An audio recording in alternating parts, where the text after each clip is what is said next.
So have you had much chance to practice? Oh yes, I've been practicing up a storm. Have you? Okay, good. Am I making progress? That may be a different question. All right, so we'll work on whatever you want to work on, whatever you think you need some refreshers or Okay, well, I thought about continuation this. or There are okay, several things I'd like to do. okay, I've spent a lot of time just working on sort of stroke fundamentals okay, and just to keep an eye on what I'm doing and see if it's working or see if there's something I need to do different. Um, but I think I have mostly gotten rid of the elbow drop. That I don't know if you remember all that, but hmm you looked at me one day and said, your elbow's dropping. So I've done a lot of video work being the best way to really figure out what you're doing. right, Um, Trying to get my shot consistency, so it's straight. I do a lot of drills and stuff. I've been doing some speed drills. So I'd like to have a look at that. okay, I don't really understand safety play very well. okay, Kind of like to look at that. sure. I would like to review bank shots because I still can't make those work very well. Bank shots are tricky because I can show you some um, techniques, some rules of thumb, but a lot like aiming, it's like I can show you the methods, but ultimately it's all about practice Practice and feel. and develop my eye. Yeah, um, you have to trust that the whole idea behind learning all these different systems and practice and everything is teaching your subconscious, teaching your inner self confidence, right? And trusting that, um, making sure um, that you develop a feel and then just let it happen, right? Mm-hmm. So bank shots are exactly or bank shots and aiming are two of the things that really, there are systems to show you how to do them, but ultimately over time you want to just do it by feel. You don't want to use those systems forever. Mm-hmm. They're just to guide you to that point. So that's the point with bank shots. One time, I tried to, when I was struggling with bank shots, I used to try all the different systems. There's the mirror system. There's different angle calculations that you can do. There's 3, 4, 5 different Yeah, systems that I been through tried. Dr. Dave's Yeah, tape exactly. on that. Right. And some of them work great. The uh, the one where when it's close to the rail and you do that 10% more than the angle thing to put it in, that works really really well. But most systems, that just depends on the rails. It depends on the speed of the cloth. It depends on how clean the balls are. It just depends on a lot. So after a while, I just started lining balls up in the middle of the table,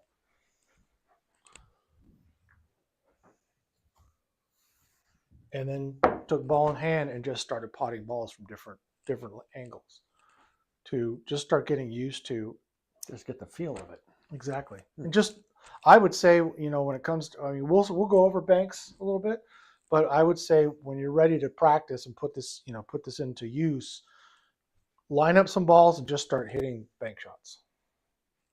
So, but yeah, why don't you just kind of hit some balls around, and I'll watch you, and we'll see how the stroke is. I'll pay attention to your stroke, your elbow drop, and all that. All right.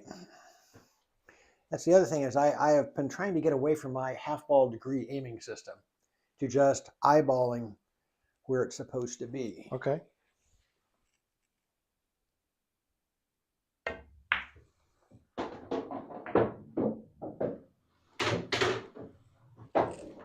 Brings us to this 4 ball, which is going to be a little more of a challenge.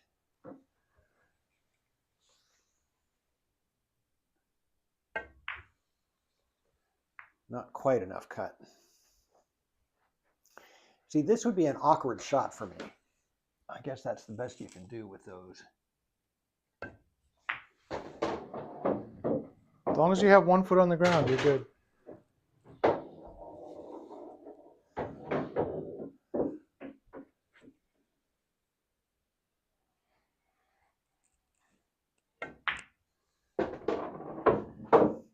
I'm trying to teach myself position play.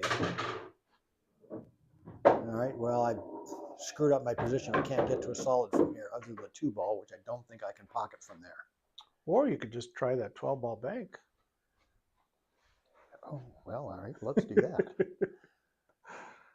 So 2-1, that would be there. So that's almost a straight shot.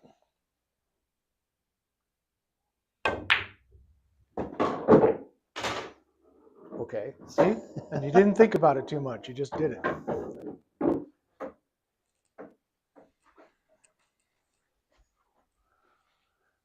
trying to use a consistent approach for every shot.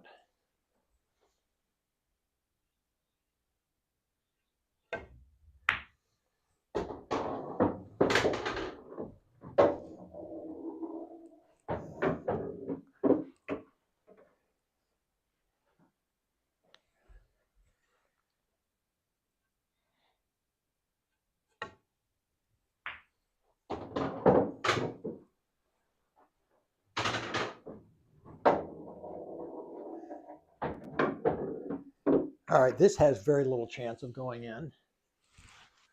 This is the 6-ball in the corner. Yep, I didn't think so. I meant the side.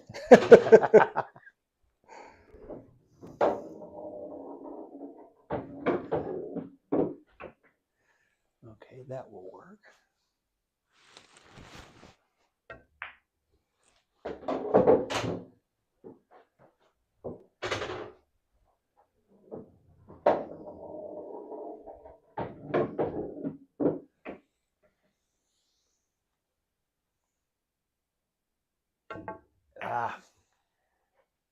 Cue just slipped out of my hand. I'm not sure what I let go of.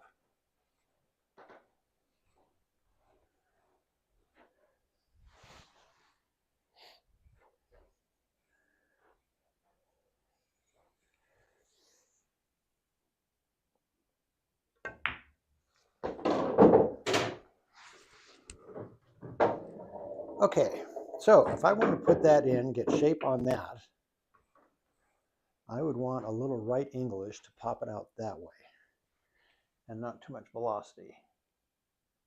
There's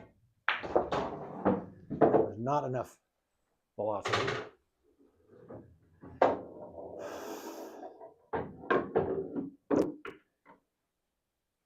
So 3-ball in the corner is a very difficult shot. The pocket's really small.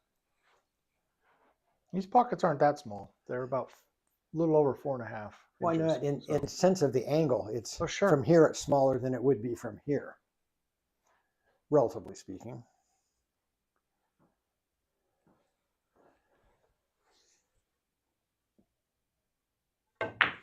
Yeah, that was an overcut. And now.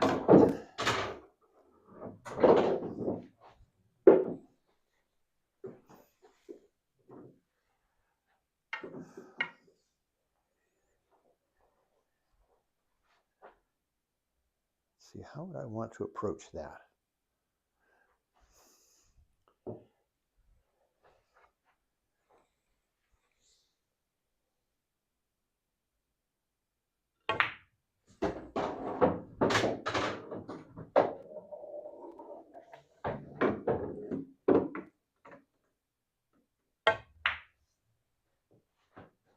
Rats.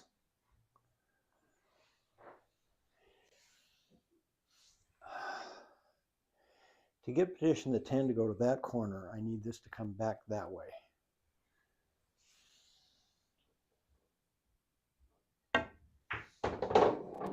But not that far back.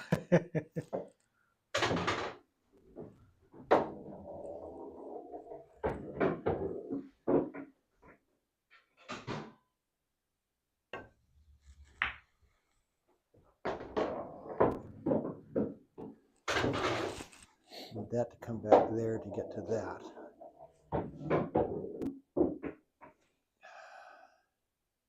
That's twisting that way, comes up that same.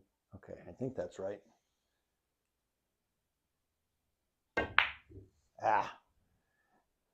Cue came back, but I didn't pocket the ball. think you tried to manufacture an angle more than you had. Hmm.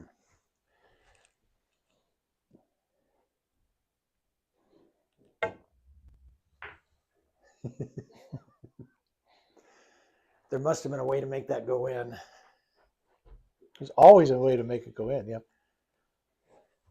Correct aim. Yeah, that is probably a good idea. Still not.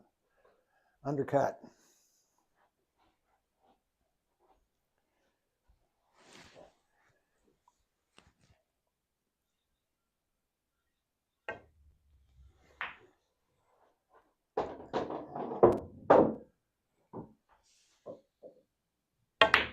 Ah, What was that? that was me hitting it too hard and not aiming it properly because I thought it was an easy one to go in, which it wasn't. This is a much more challenging shot. You made an assumption on that shot that it was easy, Mm-hmm. and you rushed it. You didn't set yourself. Remember, like you said in the beginning of this run, every shot the same, right? You're trying to set up every shot like it's the same thing. Doesn't matter how easy it is.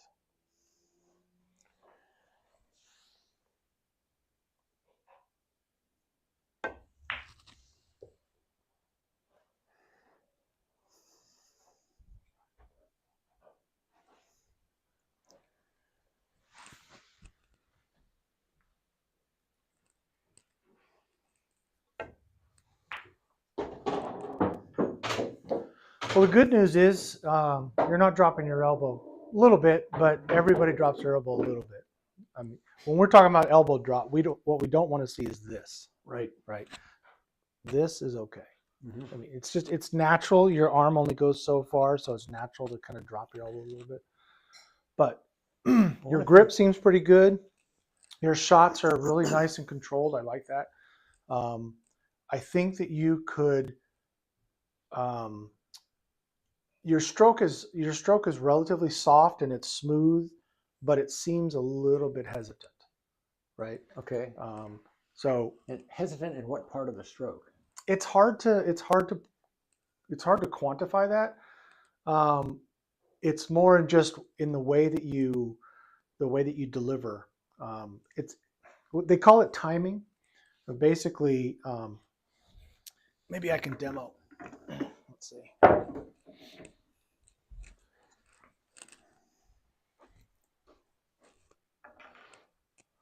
So right like this.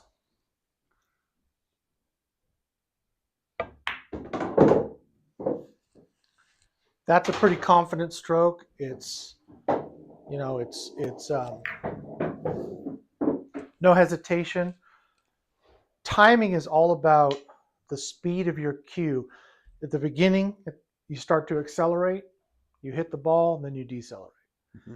You want the peak of that speed of your cue to be at the moment you strike the cue ball, right? So what you don't want to do is you don't want to do that. Okay, that's a little bit late or early timing, Mm-hmm. where you're hitting the ball but you're still accelerating, Mm-hmm. or doing this, you're decelerating before it hits the cue ball. And that's kind of what I was seeing is that for the most part you're hitting right about in the right spot, but sometimes you're a little bit behind the stroke a little bit, so you're decelerating before Mm-hmm. you actually strike the cue ball. And that's the method that you're using, I think, to hit it softly.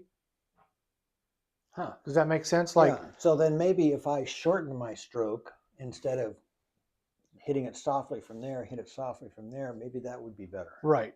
Yeah. So what you want to do, and it doesn't, if it helps to move your bridge closer, then by all means do that. That's one of the things that I teach is to do a softer shot, use the same timing, right? The 1, 2, and deliver, but do it from different lengths. So if you're doing it with this bridge, it's 1, 2, deliver. But if you're doing a shorter bridge, it's 1, 2, deliver. You can see how one is a softer shot than the other. Mm-hmm.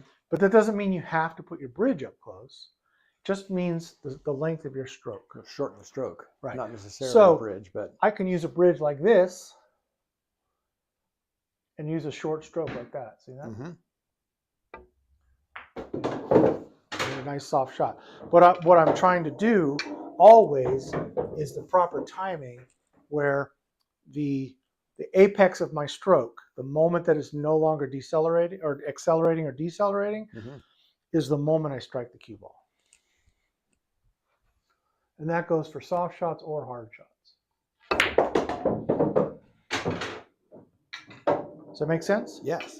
So that's one of the things I observed. It's not a major problem, and you're not way off, but it's just something to keep in mind. Your timing on your shots a little bit, and a couple of the shots that you did, I think we'll go right into. I think we need to talk about position play, Mm-hmm. and we also need to talk about understanding the path of a cue ball. We've talked about that before, but I think we should kind of go over those two things. Those two are both crucial for safety play. Mm-hmm. If you want to play a good safety. Another part of good safety play is recognizing when you should play safe and the best way to play safe. Mm-hmm. Right?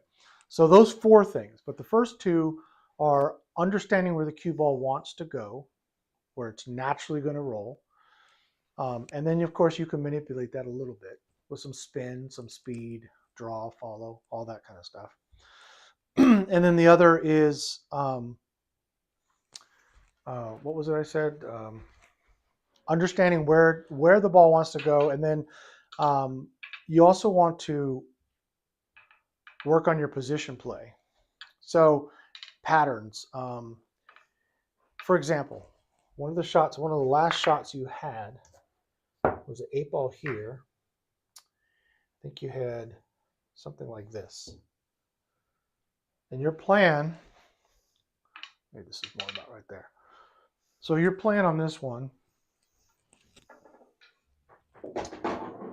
was to hit the 12 ball, well, it was a 10 ball at the time, into the rail, come back out for a shot on the 8-ball. Yes. That's not a bad shot, Mm-hmm. right?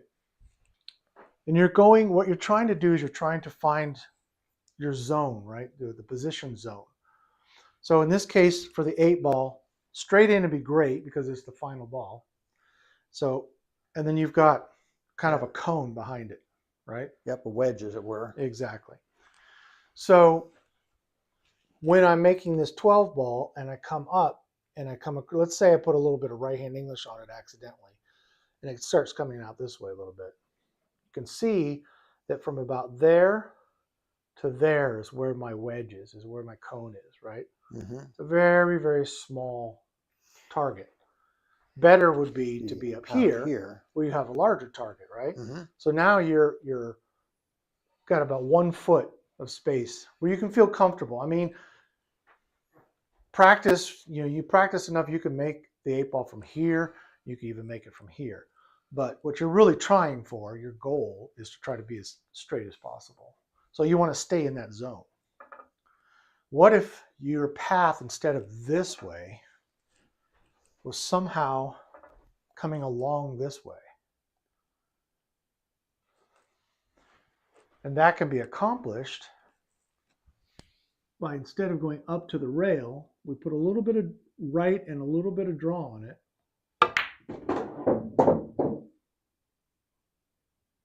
And then we can come out. Now you can notice I hit it softly. If I had hit it harder, it would have just kept coming this way, coming this way, coming this way. If I hit it super hard, it hits here, comes out here, and I'm still lined up for that shot. I got this, 3, 4 feet of path Mm-hmm. to get on that ball. So there's stuff like that you should recognize. That's the path that the cue ball wants to take anyway. Okay, so let's talk about, make sure I have this in my brain thoroughly. Mm-hmm. So for wherever that was, Mm-hmm. okay, About like that. so it's going to come there. Draw is going to tend to make it go more to 90-degree angle. And the right spin is going to bring it back this way. Let's talk about the expected path of the cue ball before it hits the rail. Okay. Okay. All right. In that case, you do not need spin.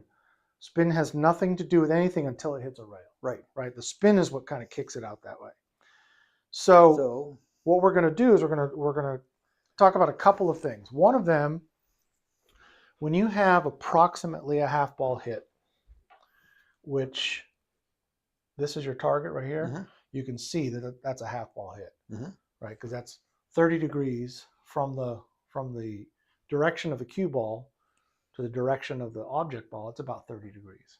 So it's a half ball hit.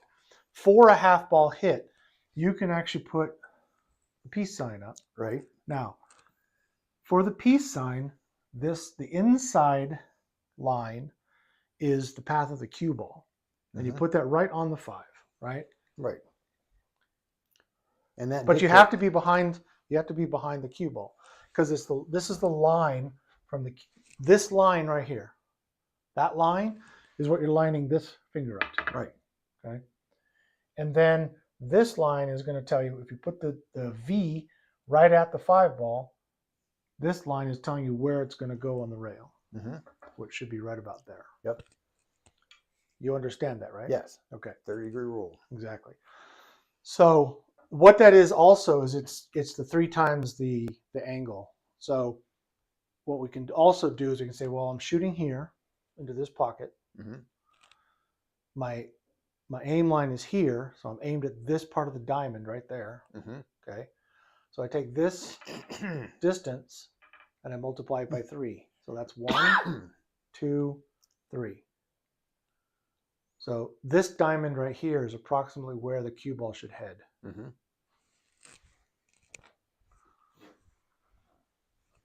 Right about there.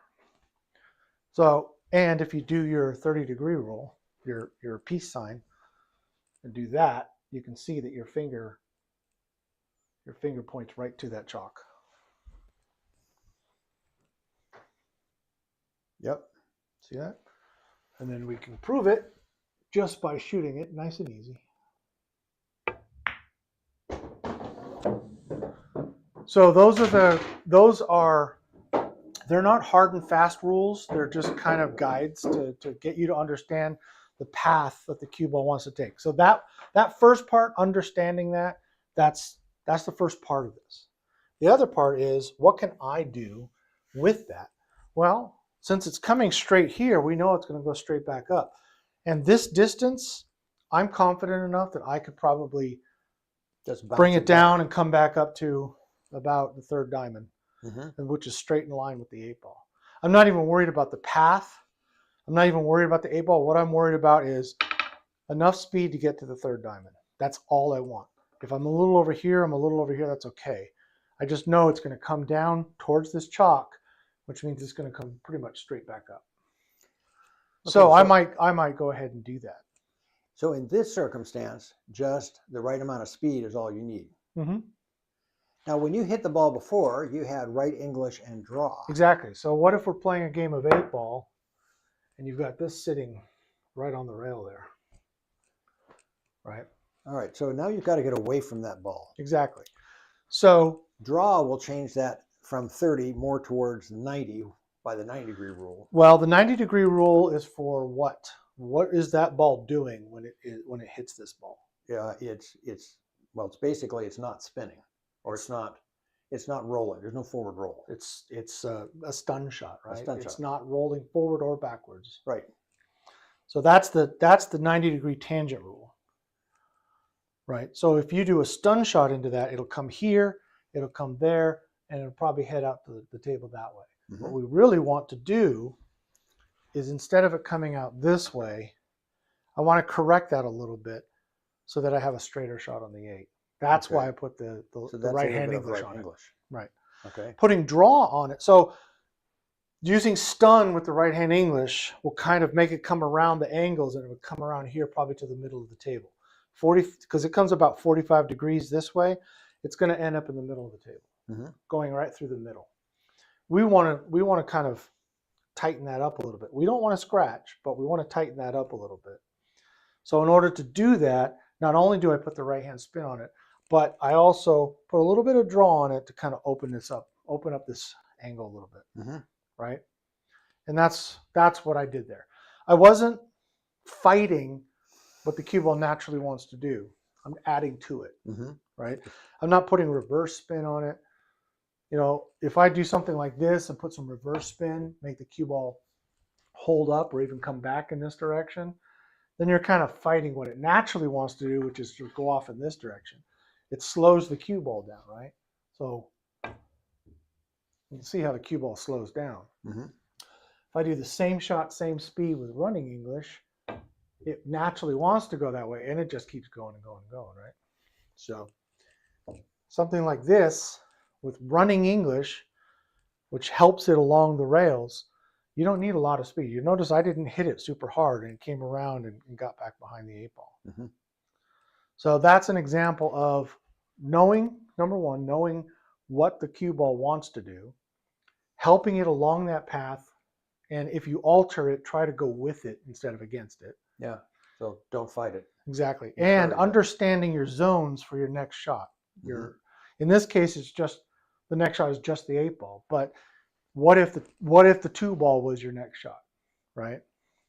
What if this was your next shot? Then what you would want to do is hit it much softer and get it to stop right here. What I mean is Oh. this ball first, then this ball, and then this ball. Oh. Let's just ignore what balls right. they are. Just saying first this one, then this one, then this one.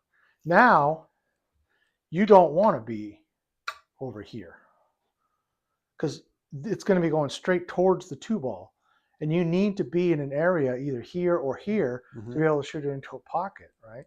So maybe what you want to do is you want to be closer to straight in or even on this side, because now you're going away from the 2-ball, and even this you can shoot a soft shot and give yourself an angled shot on the 2-ball, Mhm. right? So now coming around this way doesn't make sense because you're not going to end up on that side of the line. You're going to be over on this side somewhere. So in this particular case, going forward and back up again, and maybe aiming for the spot or this area right here is a better option. Mhm. It all changes because now instead of just shooting this on this one, now you got to get positioned for this one. And now your strategy is completely changed just because of the next ball that you have to shoot. So you have to take all that into consideration. Now, if you're trying to play safe, those things, I mean, there's so many different ways to play safe. It's not even funny, but safety is about understanding where the cue ball wants to go, helping it get there, and being a lot more precise than just getting on a line, right? Now we're talking about trying to get it behind another ball, freezing it up on another ball, that sort of a thing. An example would be, let's say we're playing 9-ball. Do you play 9-ball more or 8-ball more? 8-ball's what's in league, and 8-ball's really kind of all I played. I sort of have the concept of 9-ball, but I don't really know how it works. So the differences between 9-ball and 8-ball as far as safety play goes are very, very different. Mainly because in 9-ball, it's a rotation game where you and I are both shooting the same set of balls, right? So if I'm playing safe, I'm trying to shoot the ball. I have to hit that ball, but then I have to hide the cue ball and put that other ball somewhere where you can't get to it, right? So that can be tricky. Something simple might be something like this, right? Where all I have to do is shoot a stop shot, maybe even a tiny bit of stun to have it roll up onto the 8-ball, put the 1-ball not only a long way away and having this ball in between them, but I'm also trying to cut off your angles. I would prefer to leave this in the middle of the table because it's harder to hit. I prefer to be closer on the ball because it takes away your angles to the side. You have to kind of come back this way. And determine, depending on what other balls are around, I'm trying to put it in a place where you just don't have a path to the ball. And if you're really good, I'm going to try to lock you up. I'm going to try to lock up safety because otherwise, if I do something like that, that's great. I feel pretty confident that I'm going to get ball in hand if I'm playing you. But if I'm playing Shane Van Boning, this is almost a gimme for him. He's just going to jump it and put it in the corner. Right? Don't play him. So that's a safety in 9-ball, but in 8-ball, you have your own set of balls, right? So when I'm shooting, and for whatever reason I don't have something to shoot at, put it right in front of the pocket there. So, you know, let's say I don't have, let's say these are kind of just sitting over here. You've got balls super easy in the pockets. Maybe not that one. Let's put the 8-ball up there. So I want a good example. So I can't shoot either one of these balls in that corner pocket. Balls are tied up almost everywhere. So what I'm going to do is I'm going to play safe. And all your balls are down here. So what is the best thing for me to do as far as where to put the cue ball? Where's a good place for the cue ball to prevent you from getting to your solids? Well, in general, if you hide behind the 8-ball, that's always a good place to put it. Sure, but that's a dangerous spot. 8-ball's not gonna. Yeah, I'm not getting behind that. Okay. Am I solid or am I stripe? I'm stripes. I want to play safe on you, Um, and you're solid. So where should I put the cue ball? Where's a good place? If I had ball in hand and I just wanted to put it somewhere on the table, I'd stick it right over there. I'm around those 3 balls. yeah. And the great thing about this, we're talking about zones here. Okay, I've got pretty large zone here that I can put this behind. Now, if it leaks out, you've got the 6-ball. So really the 13 ball is not going to help me. But these 2 balls, if I can leave it anywhere inside here, there's a good chance you're not going to have a shot. Right, but you have to hit your own ball first, right? Exactly. And does the object ball have to hit the cushion, or is it okay if the cue ball hits the cushion? Cue ball can hit the cushion. So it's not somebody anything. Something has to hit the cushion. Okay. So there's a couple of ways I could do this. I could try to go off the 12 and come straight across, but the problem is that there's a good chance I'll knock the 8-ball in the pocket. I don't want to do that. Could do that.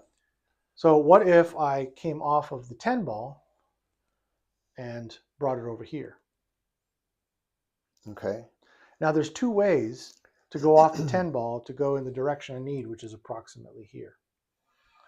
One of those ways is to hit it fairly solid, right, and follow the cue ball, and it comes down here and then comes over here. The problem is that if I do that, I'm shooting towards the 8-ball. So instead of the solid shot, instead of a 3/4 shot, I can shoot a 1/4 shot, and it'll have approximately the same angle, but now the 10-ball is coming this way. Does that make sense? Do you understand what I'm saying there? So if I do about a 1/4 shot,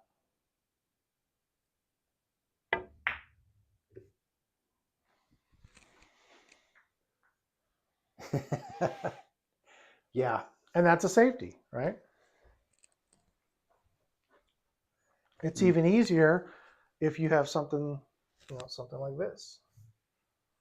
Say I have this, and I have nothing to really shoot at, and you have balls that are right in front of the pocket that if I miss, most likely I'm going to leave you a shot somewhere. Yeah. Right. So here, you can try this one yourself. About a 1/2-ball shot on the 13, just hard enough to come into the rail here. Let's move this right, about like that. Just hard enough to go into the rail. So about a 1/2-ball shot, nice and soft. Boom. Perfect safety, right? Because now, what do I have? About the only thing I have maybe bank it down here and see is if you here. hit something. Right, so I'm going to try this. I'm going to use my kicking system, which is going to be about 3.5. This is 3, this is 4, so 3.5 is right about there. I'm hoping I can miss that 10-ball. If I miss that 10-ball, I should be able to hit the 5.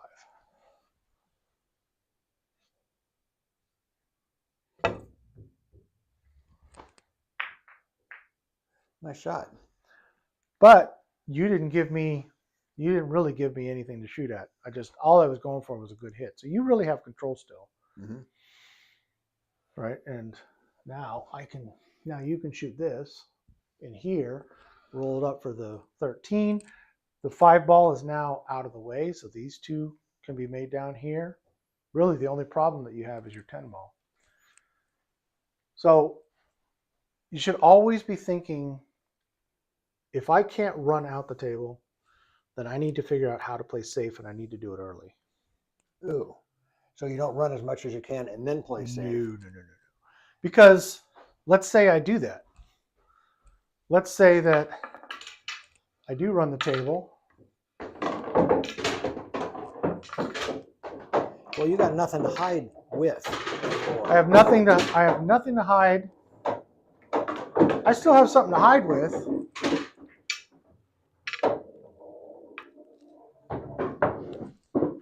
But now, number one, it's going to be a lot harder for me to hide, right? So So just basically barely bump the 11 into the cushion, and I could that's do that, what you or I could could do. just do this.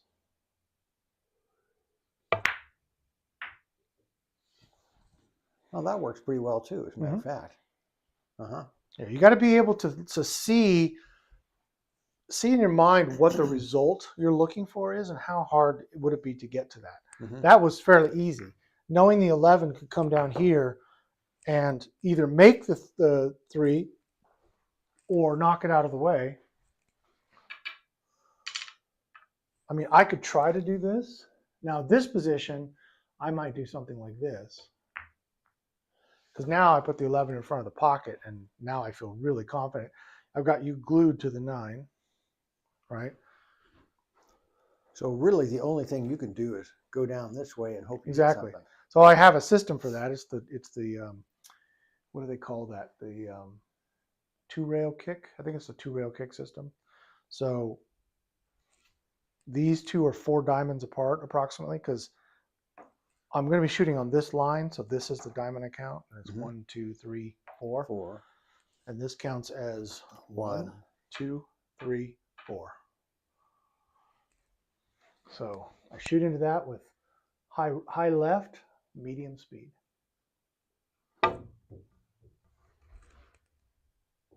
Whew, I missed it. And no rail. So the safety was good, right? Mm-hmm. So, and by putting this 11 in front of the pocket, that makes it so that, okay, maybe you do get a good hit, but now I have a really good chance to make this ball and run out. Mm-hmm. So again, safeties are all about understanding where the cue ball wants to go, understanding the path that the cue ball is going to take, right? And then using the correct speed to get it to where you want it to go. Position play for zones is really good for running out the table. Position play for spots, getting to a specific point, that's good for safeties.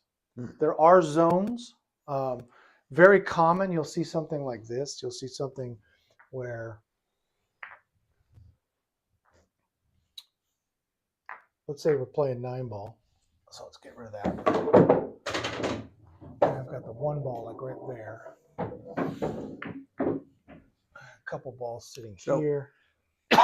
In 9 ball, you have to hit the 1 ball in before you can hit the 2 ball in. Is that correct? You have to hit the 9 ball first before anything happens. After that, anything goes. Yes, I don't know what the rules are. You hit the 9 ball first, and then you can hit any balls in? The lowest ball first. You hit the lowest ball on the table first, and then anything else can go in. I could hit off the 1, come around here, and hit the 8, and it goes in. It's still my shot. Okay. So this is a common safety you'll see in 9 ball, where there's balls in the middle of the table. Your ball that you need to shoot is on the end rail, and you really don't have anything to shoot at. So what I'm going to do here is I'm going to actually go off the left side of this 1. And I want you to kind of tell me, if I hit off the left side of the 1 with a little tiny bit of running English, what's going to happen to the 1 and the cue ball? Well, the one should go this way. Okay. And some amount here, depending on how hard it gets. Okay. And the cue ball is going to go there and come back that way. Okay. But I'm going to put some speed on it, and it's going to be a thin hit on the 1. All right. So the 1's not going to go very far. and the cue ball will go much farther. Yes. What's the advantage of that in this You put particular? the cue ball as far away from the one as you can. Sure. And where specifically? Where specifically? Yeah, where's the You want it right back here. Yeah, look at this big zone I've got. I Hmm. got this big target area here. Mm-hmm. And if I can hit this thin enough that the one does not go in front of the pocket, that takes away your jump, right? Hmm. So if I can hit it thin enough, but also put some English on it so it does come around the angles.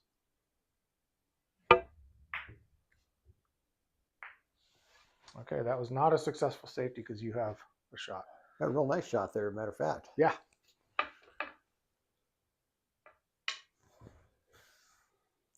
And one is supposed to proclaim safety before you hit the No, shot. not in 9-ball. In 8-ball? Actually, in 8-ball, you don't have to. Well, there is one. There we go. There is one time. Oh, I still didn't make it, I don't think. Very, very close, but I think you can still hit it. Be better to have brought it right about here. On a faster table, that would have just kept going and going. But my table is a little bit dirty and a little slow. So BCA rules in 8-ball, which is what you'll most likely be playing when you're playing Played in league. the fall league. I'm going to play again in the spring league. Okay, good. I've got my own team together this time. Oh, really? You playing at Crown? Yeah. Okay. What nights? Thursday. Thursday night. Okay, cool. When the retards play. Don't want to play on Monday because that just wouldn't be any fun for anybody. There are some really good teams on Monday night. One's where the pros are, and Thursday's where the beginners are, as I understand it. Yeah. Used to be Wednesday night. Wednesday night was the pro night. That's when all the really, really good players play.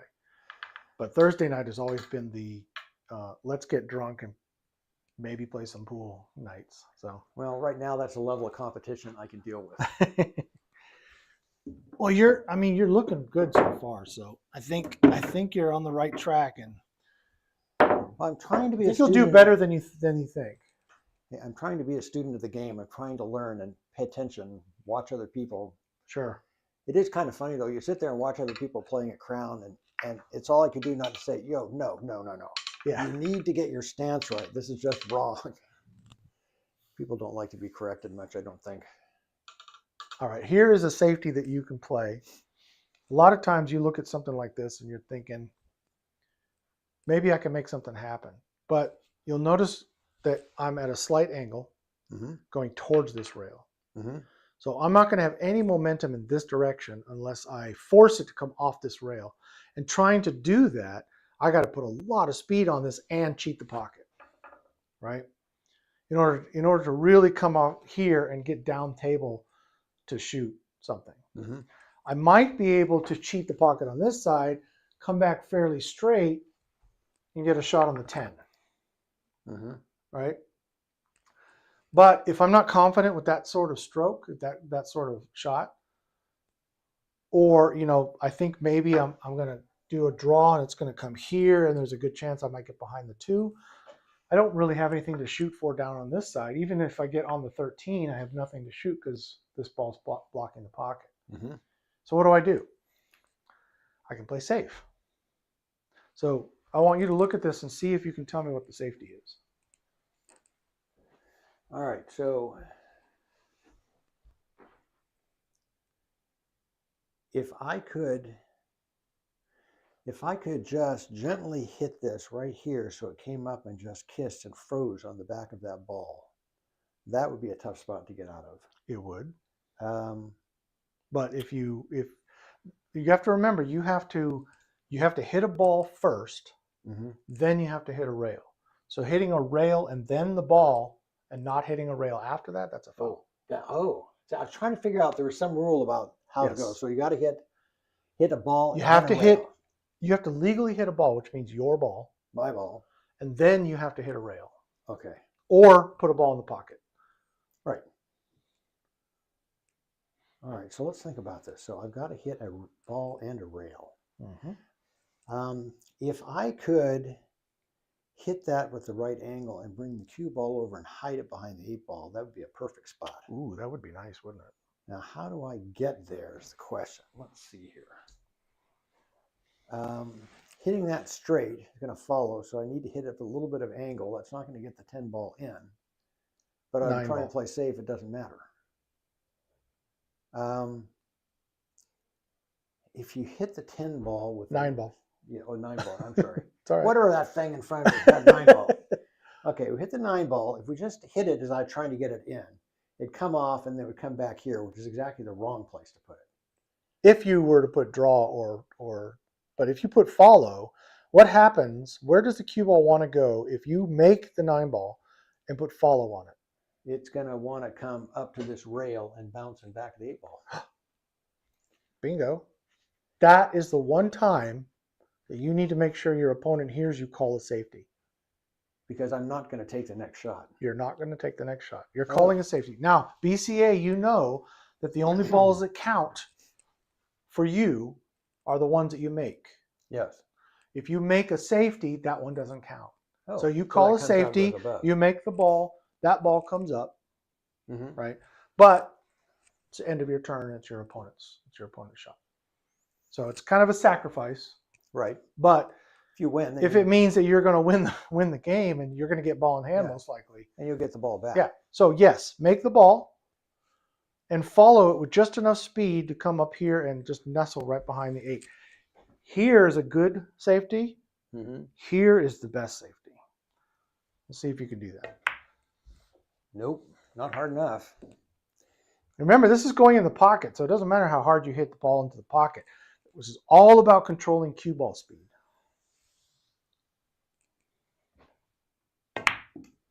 Better. Yeah, but cue ball's not where it needs to be. What we're trying to do here is we're trying to follow it and we're trying to help it get over here. All right. That means you probably need to put a little bit of left English, yeah. Oh, good. That was a good spot for it. Yeah, you just gave me the game. I did. There you go. Make sure you chalk.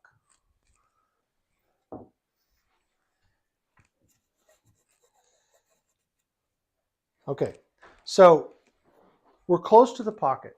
Uh-huh. Okay. So you remember our 3 times the angle rule. Yes. The cue ball wants to follow a path that's 3 times the difference of the angle. Mm-hmm. So if our angle is small, the cue ball wants to go 1, 2, wants to go 3 times the angle, right? So if I shoot the 14 here, let me show you how this works here. Let's say I shoot the 14 here. Okay. Now we're going to measure on the diamonds, right? So just extend this out. Right. So you're aiming the 14 here. The cue ball is aimed here, Mm-hmm. right? So if you aim the 14 here, this is 2, that's 1, this is 2, this is 3. This is where the cue ball wants to go, off the 14. Mm-hmm. If it goes that way, what's going to happen to it? It's going to go It's that going way. to pass right. the 8 ball. Right. That's not what we want. Mm-hmm. You also notice that if you aim the 14 here, you might scratch, Mm-hmm. right? That's almost straight in. So let's not do that. Let's aim here, okay? And you don't have to follow the diamonds. You can just pick a spot. So let's just pick this spot right here. Okay. This is where you're going to aim. In order to make this, the cue ball needs to be aimed right about here. See that? Mm-hmm. So let's go 3 times that, which is this finger here, right? Okay. This is 1, 2, 3. Right. So now the cue ball, after hitting the 14, is going to come towards my finger. Does that look like a good path to get behind the 8 ball? It needs a little more twist, I think, to make it come down. No. If you're, got to remember, because you're measuring from here, Mm-hmm. the cue ball is going to go forward towards my finger. It's going to come this way. Come off at the right It's angle. going to come off at the right angle, right? Mm-hmm. So let's try that. So what you're going to do now you have a specific aim point. You want to aim the cue ball, aim the 14 ball right here, just past this point, but not straight in. Little tiny bit of an angle.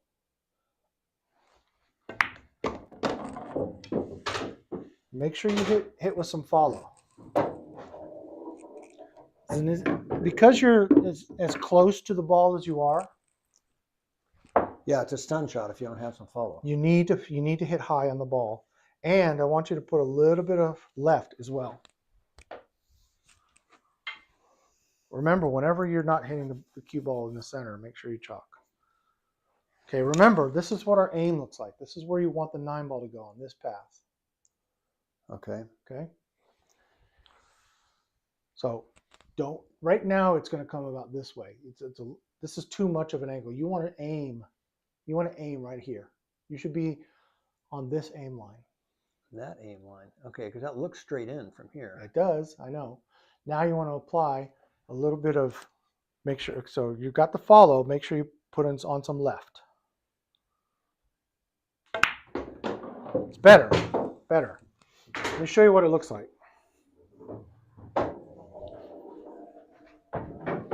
So go stand over there. I want you to verify that it looks like I could make this straight in if I wanted to. But what I'm going to do is I'm going to aim here. Okay. So it's a slight angle. So cue ball should come this way. So what I'm going to do is I'm going to aim it in that direction. Just a little parallel shift. I'm going to hit high and left.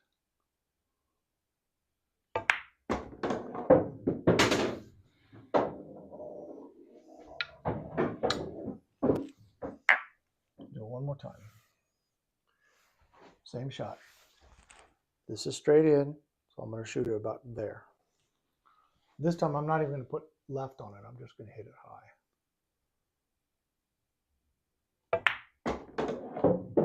Now that's perfect. Why don't you give that a try?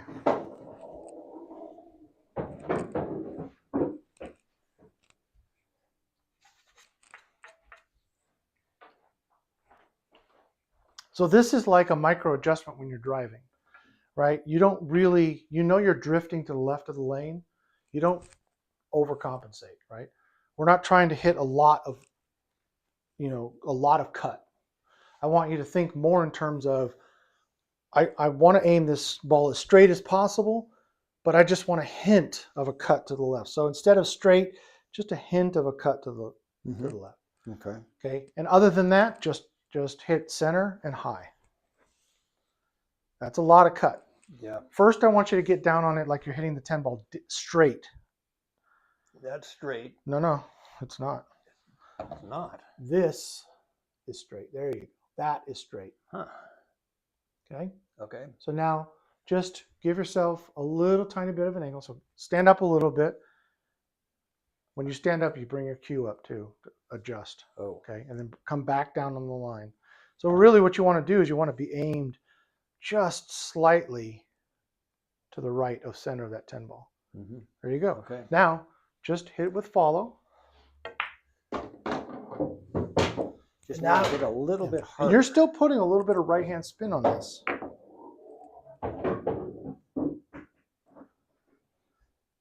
So one of the things I'd like you to do when you're practicing is I'd like you to put the straight ball drill with a stripe. Yeah, it's the stripe, so you can spin it down without turning. Yeah. Because you need to recalibrate so that you're not putting any right hand spin on this. This needs no right hand spin. See, that had right hand spin too. It had the right forward momentum, but the right hand spin slowed it down and kind of prevented it from getting back here. Well,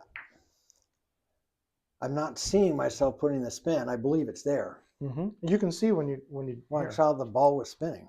Actually, let's use this.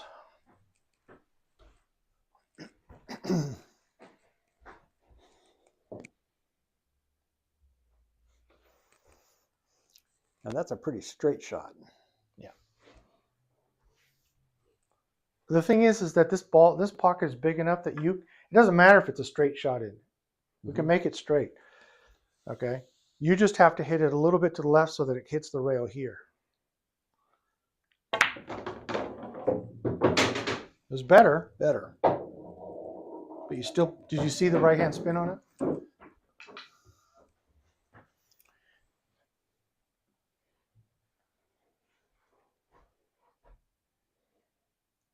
Hmm. All you have to do is cheat the pocket so that you're not hitting straight. You're actually aiming this ball a little bit to the left. Mm-hmm. Just a little bit. And other than that, hit high and easy and straight. Still I put a didn't see little, still put a little right on it. Wow.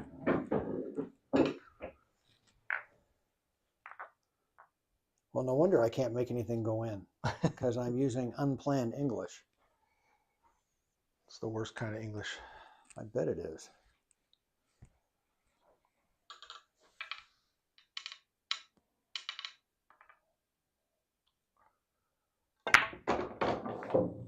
There we go. That was the right spot anyway.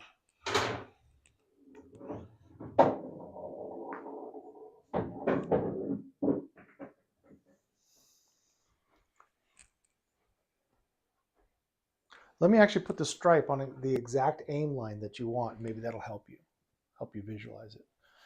So that's what you want right there. You see how the stripe is not aimed directly at the middle of the 4, but a little tiny bit to the right of it? Uh-huh. Just go straight through that stripe. Bingo. Well, that's definitely the spot for it. Yeah.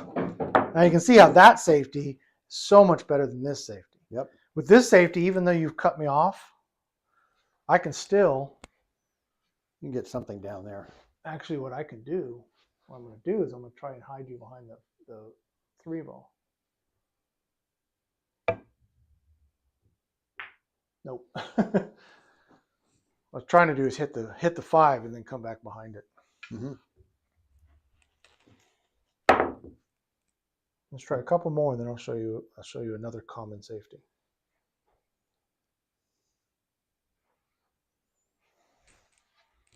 Obviously, if you have something like that, you don't even have to worry about it. You just make the ball and drift up a little bit, and you're good. But we're trying to be a lot more precise. And that's why you have to hit above center. I thought This, I did. Apparently this not close, this close, here, I'll give you the spot. You want to hit. So hit the ring. the stripe is aimed exactly where you want to go, and you want to aim at the top of that ring. Let me adjust this just a little bit.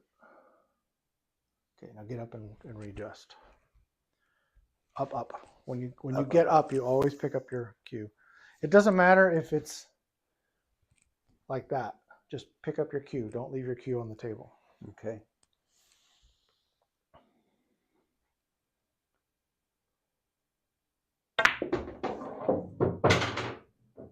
Exactly. That'll be pretty safe. Yeah. So I'm going to show you, this safety is a 9-ball safety, but this can work in 8-ball as well.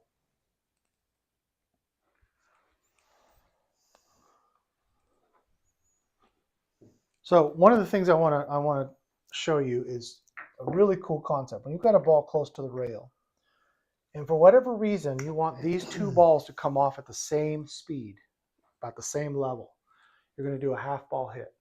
Okay, wait a minute. Say this again now. So you want the 5 ball to come away from the rail and the cue ball to come away from the rail at the same level. Oh, okay. Okay. So you don't want to make the cue ball stay here and the 5 go out there. Right. And you don't want the cue ball to go out there and the 5 to stay here. You want them both to come off at about the same Right. speed. So in half ball, it's going to transfer the energy. Half ball hit is yes, the energy. it's just about a half ball. It's probably slightly less than a half ball, but go ahead and shoot this. Soft shot. No, just this ball here. Oh, that I'm looking at this going, not sure I get what I'm supposed to do here. So you're gonna aim right here, right at the half ball. Got it. Right at the edge. Just a nice easy shot, just nice and easy. That was a little harder than easy, but you see how they both came off at approximately the same speed. Mm-hmm. Soft shot, just nice and soft. Half ball.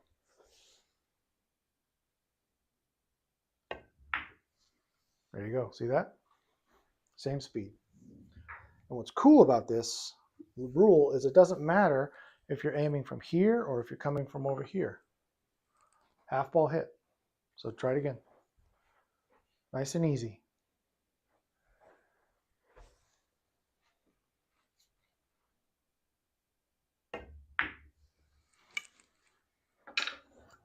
That was Not quite a half ball hit. that was more full. Yeah.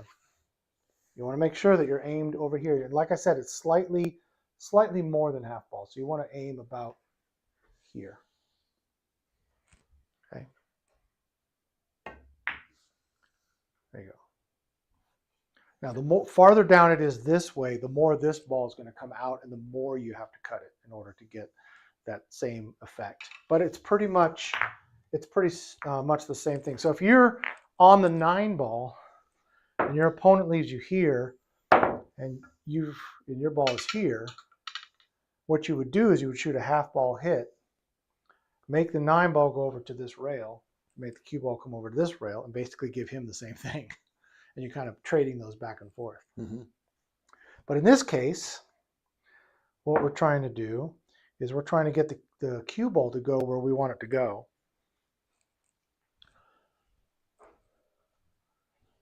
Which in this case is to hide behind this 3. Oh, I see what you're up to. Okay? Yeah. Push the 1 over there, push the cue to hide behind Now, the 3. if you do a half ball hit, you'll have to do it softly enough so that it stops over here behind the 3 ball or next to the 3 ball. And there's a chance that the 1 ball might only come over to here. So in this case, you want thicker than a half ball hit. Okay? You remember the 30-degree rule that I had shown you, this rule of thumb? Yes. If it's somewhere around a half ball hit, if it's a little bit more or a little bit less, it still applies. So in this case, what you're going to do is take advantage of that. You still will get the same path, almost exactly the same path, doing it thin or doing it thick, but the difference is going to be where the 1 ball goes. A thicker hit, the 1 ball is going to go out that way. Right. A thinner hit, it's going to come over here and not go as far. So we want a thicker hit. So you're going to go half ball, and then you're going to go inside. And then just a little bit more. A little thicker hit, right about there. And just use enough speed, just try to judge it with no spin, nothing else, just natural forward roll to stop the cue ball over here. This takes practice. I bet it does. If you feel like putting a little bit of left-hand English will help the ball get behind the 3, try that. Just remember that to watch your speed. Like that? Boom. Look at that. And this is why it's better to hit more full. If you had hit it thinner and done the same thing, this would have been going faster, knocked the 3 ball out even more, and the 1 ball would have ended up over here somewhere. And Still not a bad safety, but you don't want to leave an open shot. You want to hide the ball, right?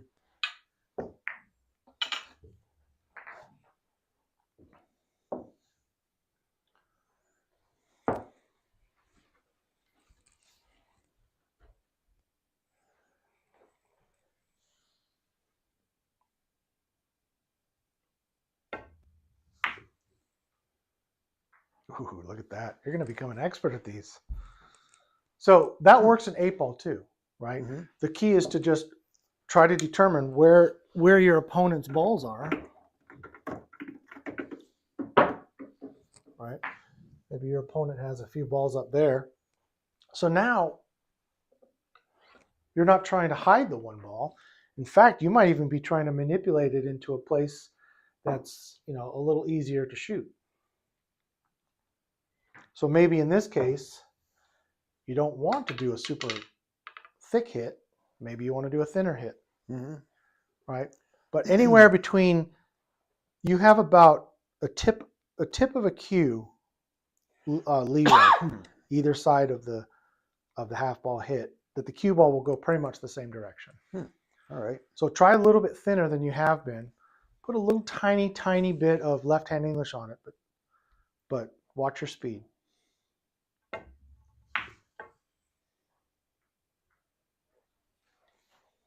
Well, actually, that's not a bad spot for the 1 ball. That'll be used No, it's at not. some point. It's really good, yeah. So there's going to be times when, there might have been a cluster of stripes right here, but you want the one ball to come over here more. So what you can do then is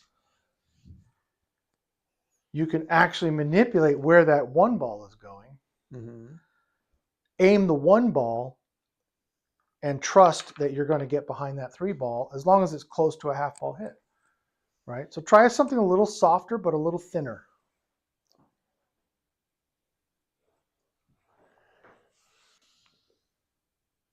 A little bit of left-hand English on it as well, just a little bit, just nice and easy.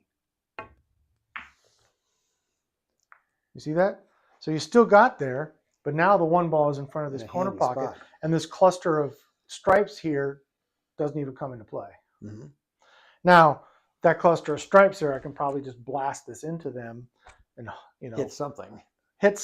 And hopefully, but I've got a 5 ball that's a insurance ball. I've got my 3 ball here. So you hit anything up there, there's a really, really good chance, number one, you're not going to make a ball because you have to call it, right? And number 2, I've got 2 insurance balls here. Yeah, easy stuff to get to. Exactly. All right, that all makes pretty good sense. Yeah. Now another one.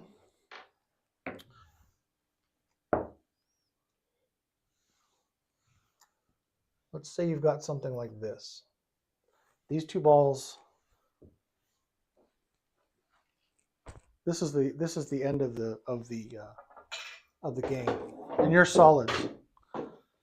So you could try to try to make this into the side pocket, but it would require a nice slow hit and very, very precise. You have to barely miss this point, right?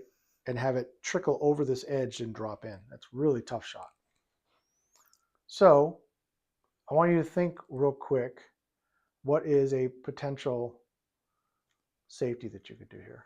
Well, there are 2 that come to my mind right off. Okay. One is just barely bonking the 3 ball and kind of hiding behind it. Okay.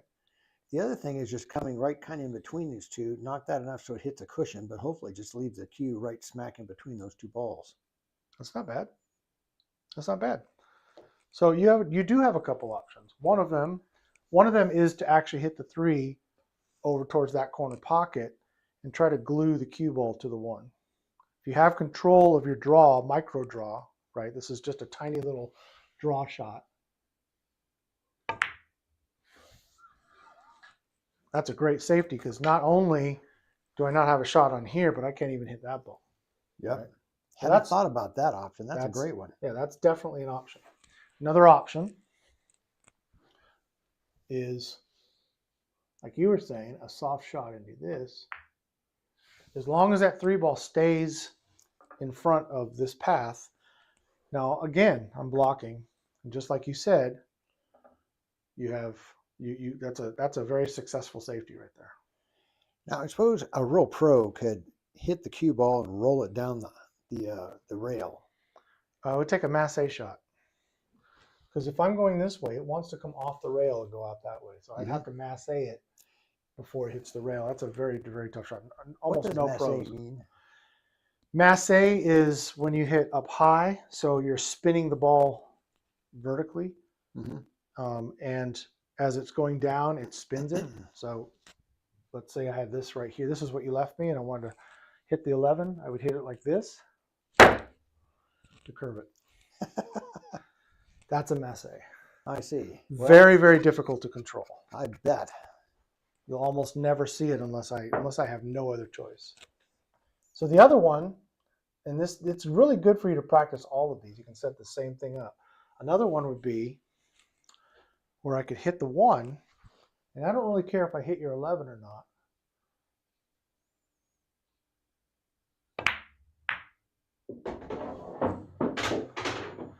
Now that's a good safety for the most part, but I've also left you a free and clear hit onto the 12 ball. There's a pretty good with a potential bank shot and win.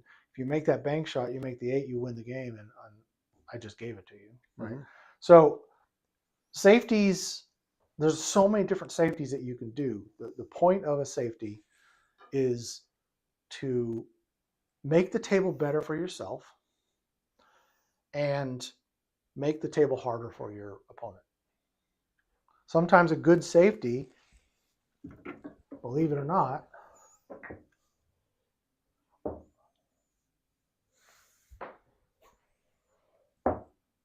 let's say your opponent leaves you safe, something, something like this. Well, there's not much I can do, right? It's going to be very difficult for me. So what I'm going to do is I'm just going to nudge that 14, and what I want to do is nudge it to a spot that makes it very difficult for them to make a shot. That's not bad. But now if I haven't hit my own ball first, that's ball in hand for Yes, them. it is ball in hand, but what am I going to do with ball in hand here? Yeah. Now, obviously, I'm going to play safe back at you, and we're going to probably have a little safety battle. But I have played safeties where I have hit my opponent's ball first and given him, Mm-hmm.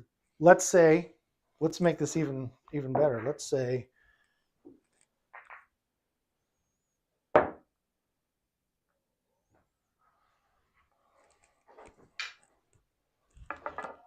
I'm solids.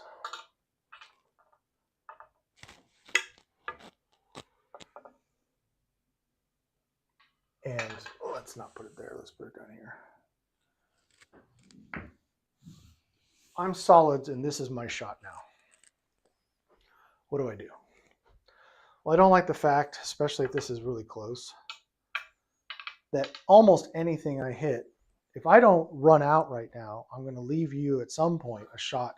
You will be able to hit the 12 and probably make the cue ball go anywhere you want to, including if I leave the cue ball down here, you can break that stuff out. So I could hit my 1 in. I could hit my 5 ball in. It looks like I have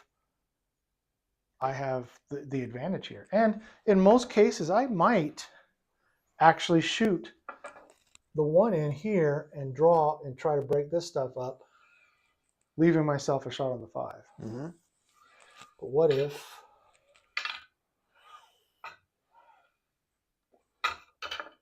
I had this? Now I don't have any ball close to that to try to get that out. Mm-hmm. What's the safety play? Now I could come up here, hit the 1, bring it down here, and do a little tiny nudge on the 3 and just leave it right in the gap there. But there's a lot of problems that could happen there, right? So I want you to look at this, knowing that you're solids, and tell me what you think you should do here.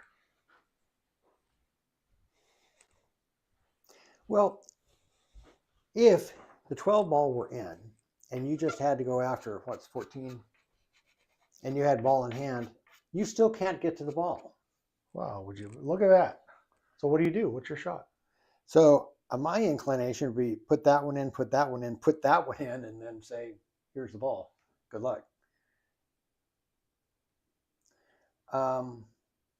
Alternatively, I could, if I put the 1 ball in gently and left my cue here, I could bring it down, touch that, and freeze it there. And there would be not much you really could do with that. Sure, but if you do that, you might nudge the 14 enough for it to come off the rail. And then all I have to do is touch the 14 and then touch the rail, and then now you have to shoot. And what are you going to shoot at? Nothing. Want to know what I would do?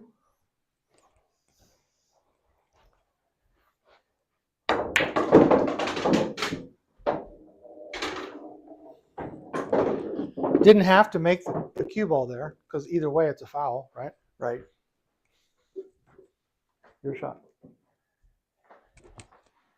And the ball that I just put down comes up, right? It It's a doesn't neutral. count. You don't count it. So that doesn't count against me if I end up winning the game.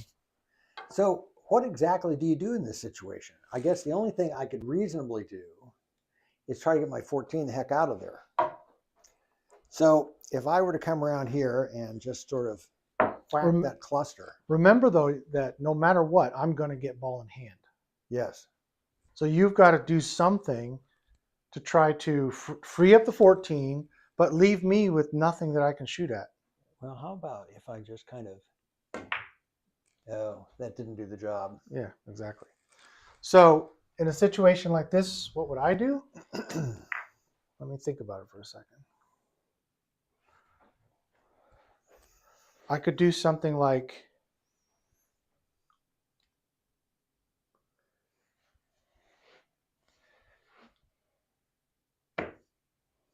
foul.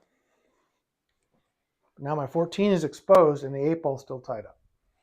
Mm-hmm. There's a really good chance that you're going to be screwed on the next one. Because that's what you did. Now what do I do? Make the 1, make the 5, make the 3. And I made the 3. Why did it come down? Oh, okay. So I just made the 3. Still my shot. I'm on the 8-ball.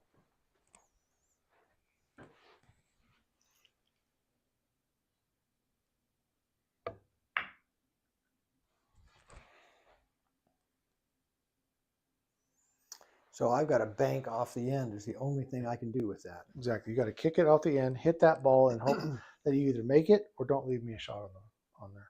What I would do personally is do the kick this way.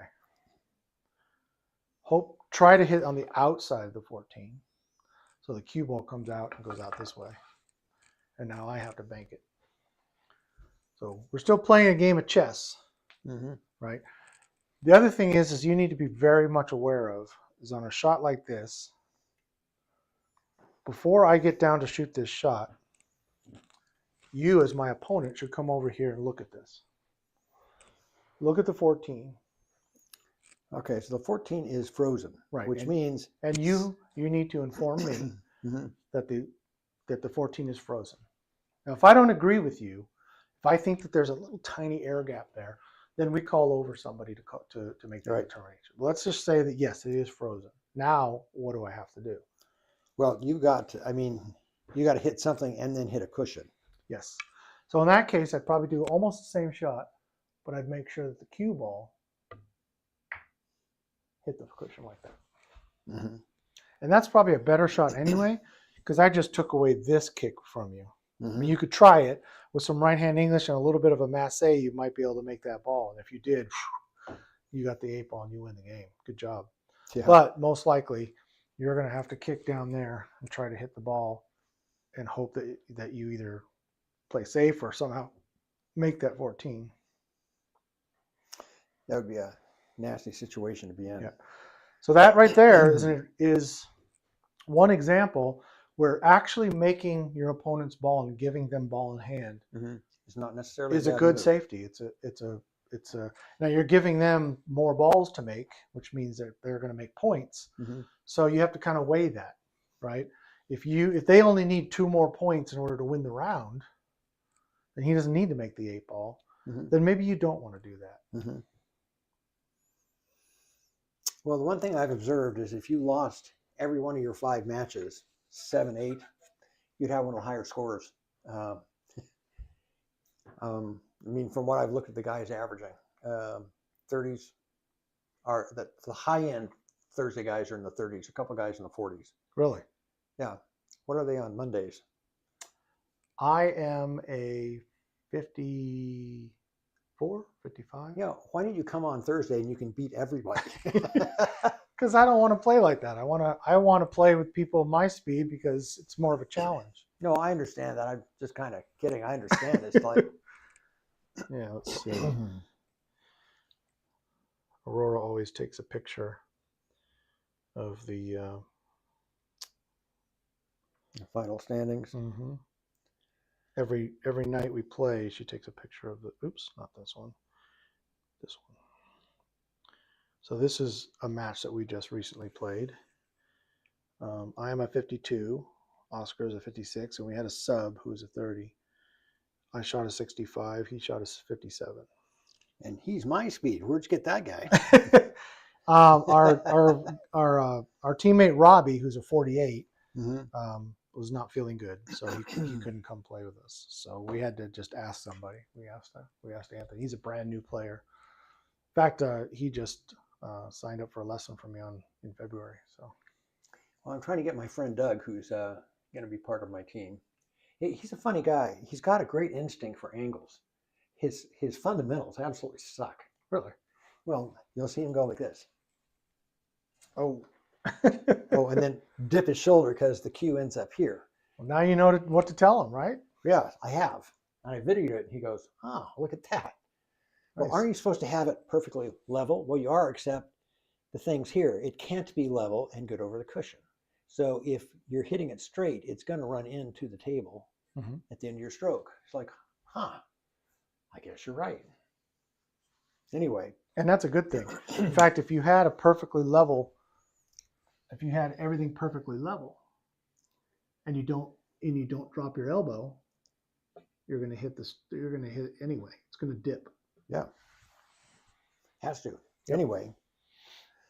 So I came out with a 23 average in the last league, but I missed the last half of it because I was busy recovering from heart surgery.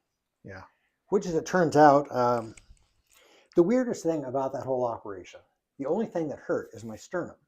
And so any pressure like that tends to pull the sternum apart. It was a long time before I could do anything with my arms. So I was probably about 8 or 9 weeks post-op when I got back on the pool table because I could actually, Yeah. I mean, that move right there tends to support the sternum. Oh yeah. So I don't feel that much hardly at all anymore. When we went to Italy, when we got back, I had some chest pain, like right in here, and I was worried. I kept worrying, like, oh God, Oh yeah, I know a guy who did that. Yeah, but it turns out what I did is I strained the muscles. We went through Frankfurt. I don't know if you've ever traveled internationally, but Frankfurt is one of the worst and oldest airports because a lot of their access to planes is on the tarmac, and the terminals are 2 stories up. So, and they don't have escalators, they don't have elevators. Well, they probably do somewhere, but they have a lot of stairs. So basically, you're walking up the stairs carrying heavy suitcases. And of course, I tell her, "You go, hurry. I will be behind you with both of our carry-ons." And both of our carry-ons were very heavy. Okay. So I'm holding on to these things, going up and down stairs, and I think I pulled something. So yeah, I was having trouble, like any kind of, especially if I went like this, coming in like this. Right. That's the move. Doesn't want to do that. Still kind of doesn't want to do that. Yeah. So. Well, it's funny because a lot of international flights go through Frankfurt. I'm just surprised to find out it's a decrepit airport. I don't know about decrepit, but it is. There's a lot of modern amenities there, but yeah, I mean, for them to change from all the stairs that they have to either escalators or some other infrastructure would be quite the undertaking. So, well, there's no ADA in Germany apparently. Yeah. Oh my God, it was rough, but all right. So how are we feeling? Making progress. Yeah. So why don't we do this? This makes sense to you. Why don't we just play a couple of games and talk about strategy and position play and how to see the board and where to go from there? Yeah. That's the other thing I'm busy trying to understand. Okay. Well, then what I'd like you to do is when you're shooting, just talk through. Talk through what I'm thinking. What you're thinking, and I don't want to know where you think the cue ball is going to go. I want you to describe for me what you think the path is.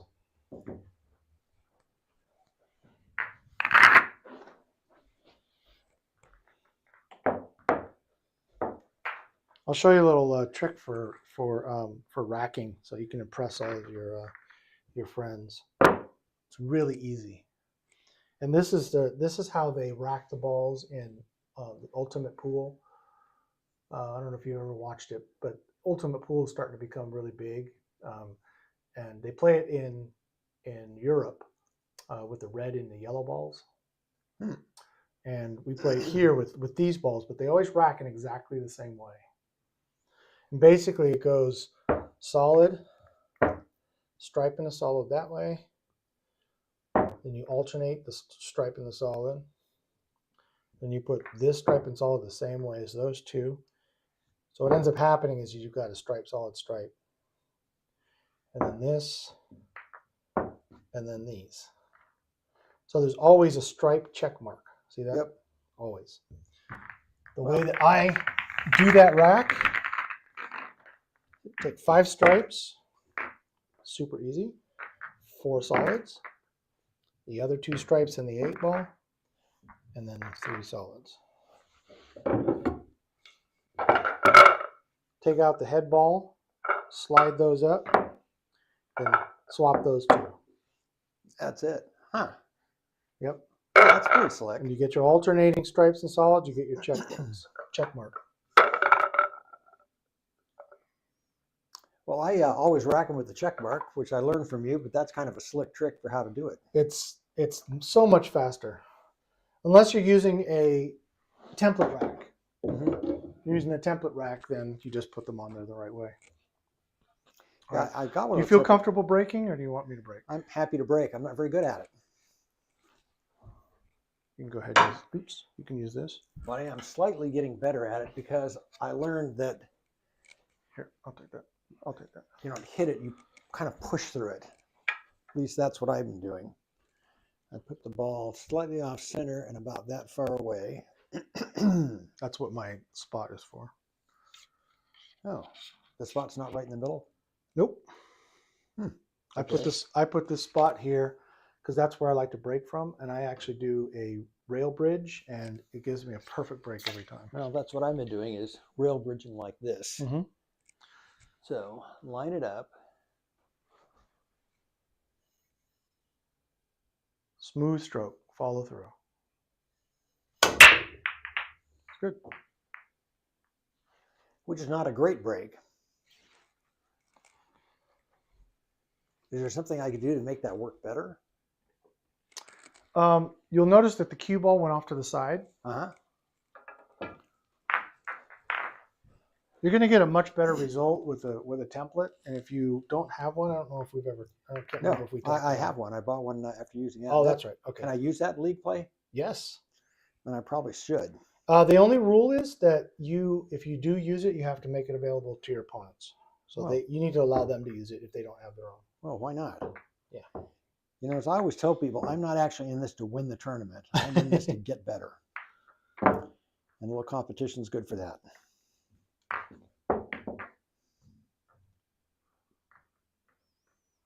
So number one, as long as you have the template rack and good set of balls. Some of the balls at Crown are a little mixed up, so they're not always going to rack tight, unfortunately. But what you want to do is you want to kind of grab these 3 on either side, kind of push them together and a little bit up. So kind of squeezing them together and then pushing forward a little bit. And what that does is it kind of locks all these other ones in as well. Nice and tight. All right, so that's step 1. Step 2 is you want a good, solid, you want the cue ball to hit this rack, and most likely what it's going to do is going to bounce straight back this way. But it should not go sideways. Your goal, the absolute perfect dream break, is the cue ball to come straight back and not hit a rail. And the 8 ball doesn't move. And everybody It will. all goes in. Oh, the 8 ball will move sometimes. All right, so you hit it a little off center, right? Because right there is the center. Yes. That is the center. I actually go a little off to the, but I still hit the 1 square. Square. Yeah. So what's the advantage of hitting it a little off? Just seems to be what works for me. Okay. So line it up. So what I do is I actually line up high. See, my posture's pretty high up over and I want to make sure that I'm lined up straight. I'm not as far apart as I usually am. And then what I do is I kind of lean and squat down. And the reason for that is because in my break, I stand up. Boy, you sure got a lot more umph in it. Holy moly. Yeah. And if you get a good square, even if you don't hit it as hard as I just did, get a good square break and the cue ball doesn't hit a side rail. In my case, it went off to the side a little bit, but it came over here, hit the end, and came back out.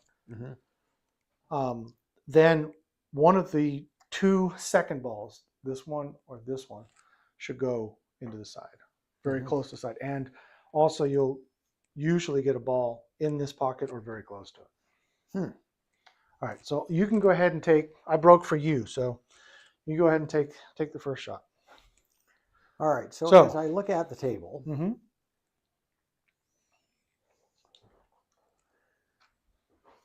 those two over there are a little bit of trouble. Probably the two around the 8 ball are more problems. I could make the 9 ball pretty easily, and if I could stop there, I could go in and get the 13 and the 10, but those two are still going to be hard to get to. As opposed to, I don't have a real good shot on a solid from here. Maybe the 4 ball, or 6 ball rather, in the corner, but that's a pretty tight shot. So I would say stripes are my better option. Okay. So that's step one. What's your next step? All right, so we want to plan how to get them in and then be able to get back to the 9. 8. 8, right. So it looks like the first shot I can actually make is the 9 ball in the corner pocket. Okay. If I do it as a stop shot, that'll give me a straight shot on the 10. If I stop there, I can come over and take the 13. What does that give you for these two balls? It's a problem. I got to figure out how to break that up. Okay. So this is your first lesson of this match.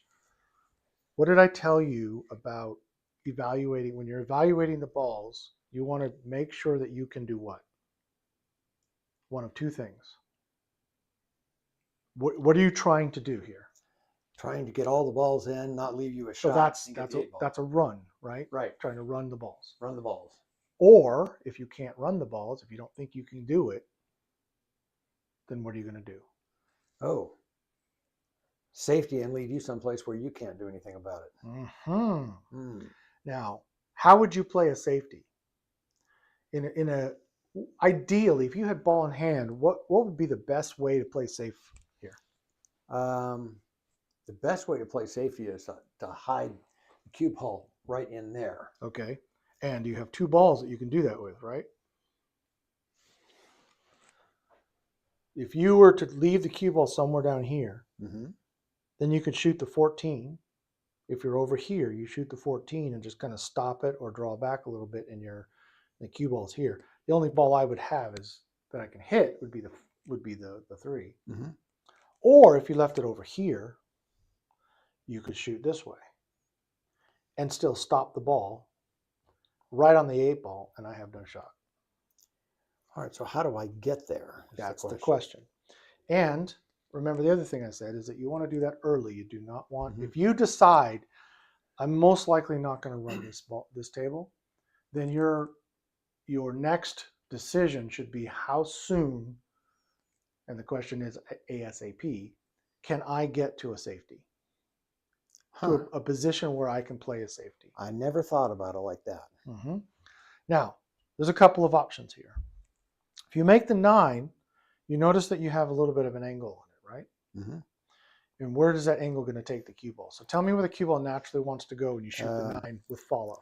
It's going to want to come here and probably over there. Okay. Remember the rule of 3. So this is your 9 ball path. Right. This is it's not that. This is the rule of 3. 3 times the angle. Wrong 3. Different 3, not 30. Okay. So this is, go stand behind the cue ball. This is the line that the 9 ball is going to go. Correct. In order to do that, this is the line that the cue ball is going to go. So here to here, that's a value of 1.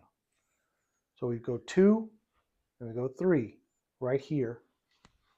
The cue ball, when it hits, after it hits the object ball, is going to want to go to this spot. That's this angle. See that? Boom. So that means that the cue ball is going to come into the rail here. It's going to come down probably to about 1 diamond.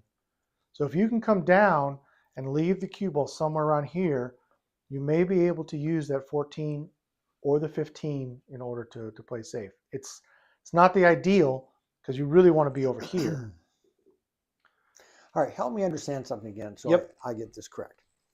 I come down, hit the 9-ball there. Mm-hmm. I'm trying to figure out this rule of 3 again because not sure I really follow that. Okay. This one is it's a tough concept, but once it clicks, then I think you'll get it. Okay. So you want to take the difference between the line that the object ball is going Yes. and the line that the cue ball is going into the 9.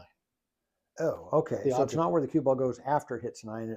Well, we're trying to determine where it's going to go after it hits the 9. right. But this number we're looking at This is 1.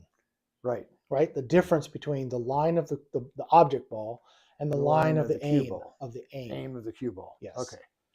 So that is a certain distance, right? We could sit there and go, okay, yeah, that's a 1 degree angle, and try to figure out what 3 degree. No, we're not doing angles. Well, the sign of the opposite orbit adjacent. Yeah, I mean, if you have a triangle that has like, say, these 3 lines, so 1, Mhm. 2, 3. If you triple that angle, you're going to triple the length of this side. Mm-hmm. Right? Yeah. So that's what we're doing, is we're just tripling this. We're not worried about the angle. Okay. We're not trying to, even though there's a certain angle between the two, and we're trying to triple that angle, we're only doing it by measuring the distance between the ends of the base of lines. the triangle. Right. So you All have right. one line. So this thing is coming in like so. 9's going into the pocket there. That's the baseline. That's the baseline, and then the cue ball is going to be coming abruptly this line. So you got about that much difference. So I go 1, 2, 3. And this pinky to the 9-ball. Got to remember, it's when it comes off the object to ball. the 9-ball. Okay, so that's the path. right there is where the Yes. cue is going to hit the Yes. cushion. Yes. And since the angle of incidence is equal to the angle of reflection, it'll come off like that Mm-hmm. and come up here somewhere, Yep. depending on how hard I hit it. If you were feeling particularly adventurous and wanted to try to run the table, you could actually hit it with a little bit more pace. Yeah, and see. Which means, now here's the cool thing. When you hit this, what is the very first thing the cue ball does before it goes forward? It comes off at the tangent, right? Yeah. And we talked about that. It Right. comes out and it curves forward. Right. If you hit it softly, it goes forward almost immediately. Mm-hmm. But if you smash it with natural forward roll, so a lot of follow, it's going to come out here more before it goes forward. So that's going to move this back a little bit. So it will move the angle out this way a little bit, meaning you'll hit the rail a little earlier, but it'll still be the same angle. Mm-hmm. And then, especially with follow and maybe even a little bit of left, you come down here, and what does it do? It wants to come into these balls. Now, there's a really good chance that you'll hit the 15 and hide yourself behind these balls, but you didn't call safety, so it's your shot again. And now what do?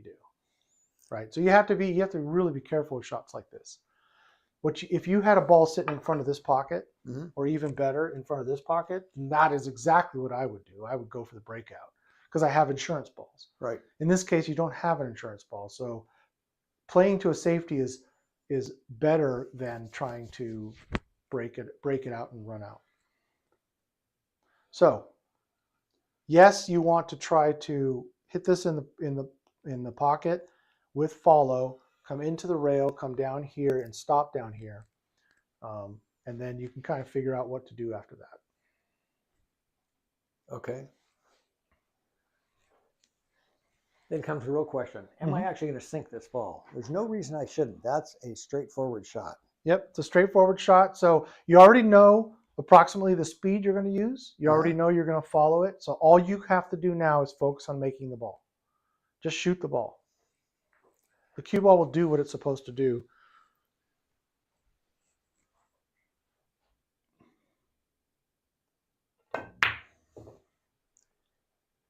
You see where the cue ball went? Did what it was supposed to do. The 9-ball did not have the good graces to go in. All right. I'm going to shoot the 1.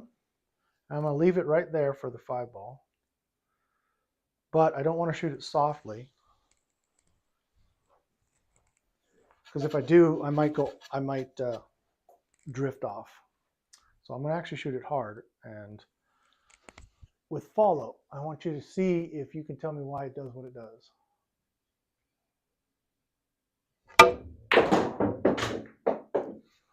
Now it turned and came this way. So let's think about this. It's rolling this way, hits that ball, which slows it down. I don't know why it did that, but I'm certainly going to see what it did because it kind of spun off to the side. So the only reason it went off this way is because I didn't hit the one dead straight, right? I hit it angle. So the cue ball went this way, right? It went this way, came off the rail this way. But I had forward spin on it. So when I hit the one, it slowed it down, but it had a lot of top on it, right? It was spinning forward. Hit the rail, but it's still spinning forward. Which is what curved it around that way. Which has slowed it down from going this way. It's like a draw shot, but it's reversed. Yeah. But because I hit it too much of an angle, I didn't hit it full enough, the cue ball went too far this way. What I really wanted to happen was to hit this and have it come up here and just stop here. So if I were shooting that shot, I probably would have hit it a little bit softer, or even with a stop shot, try to get it to stop right there. And that's what I was saying. I could hit it softly, but if the table's off or it hits a little particle of chalk or something like that, it could drift off. So you want to hit it soft. You want to hit more firm than you want to hit firm more often than when you hit. So at distance, you're better off firm. You're better off firm, and then try to control what the cue ball is going to do at that point. So I don't have a whole lot of choices here. So I think I'm going to go for the bank. I could shoot the two in the side, but I don't see that I'm going to have another shot after that. See, I would shoot the two in the side because that's the one I think I can make. Well, here's what I'm going to do. I'm going to try and shoot the two in the side, and I think I'm going to drift it down here. I think I'm going to miss the 13, and that should give me a shot on the 6. If I go too far, I might be able to hit these two or hit the 7 into the side. So we'll give that a shot. So when I'm aiming at the side, I'm always aiming at this face. Right. Now you got to stay away from that point. Yep.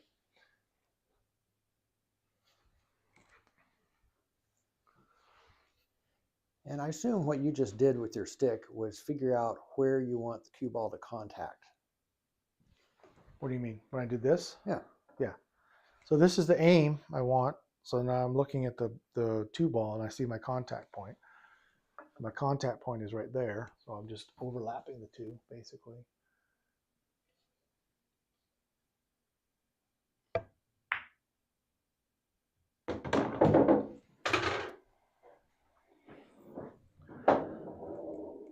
Now that's a little bit of an angle, and there's really no way to predict what the 4 ball is going to do.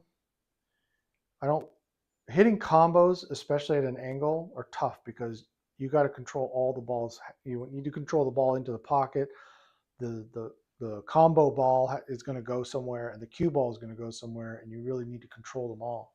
What I like better in this case, the 3 ball is my insurance ball, because I'm going to shoot the 6. Cue ball is going to come off this way. With left-hand English, I'm going to bump the 4. I don't need a lot of speed. I just need to separate those 2. And I'm going to use a stun shot because I want it to come off at a 90-degree angle. I don't want it to go forward. So 90-degree and right English. Left English. Left English.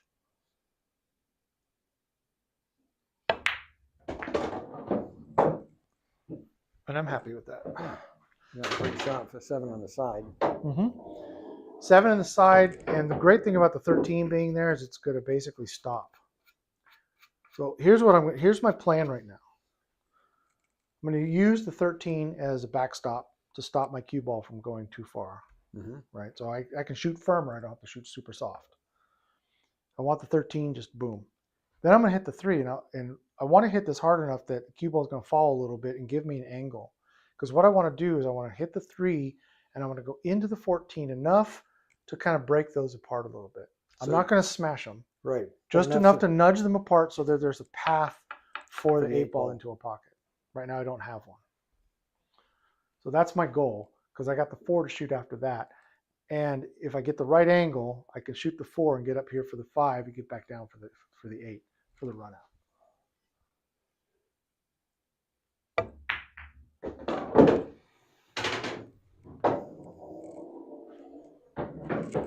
Now Honestly, I would actually love it if I had more angle than this. But I should be close enough to those that I should be able to get a good nudge.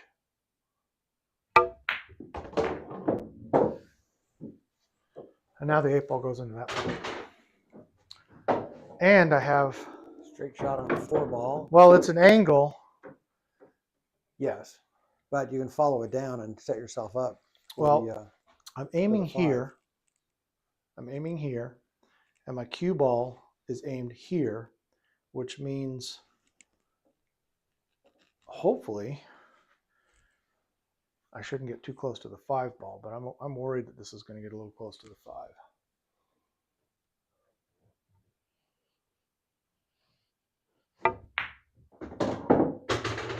There we go. And now, even though I usually like to get on the path, on the line, right, my zone, Mhm. in this case, anywhere in here, I think I'm going to be okay. All right, so let's think about this. Mhm. You're going to hit here. That has to go like that. You're going to have to hit there. So I'm trying to figure out how the 3s go here. They don't in this case. Okay. If my cut is more than 30 degrees or more than a half ball hit, in this case, my aim is like here. Mhm.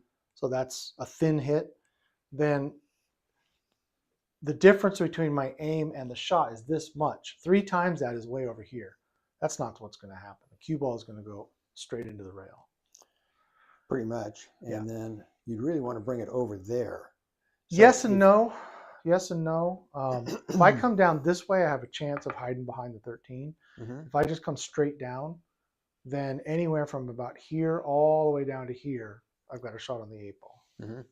So really, even though it's a steeper angle, this is better for me because I have much more control over the cue ball. Well, that makes sense.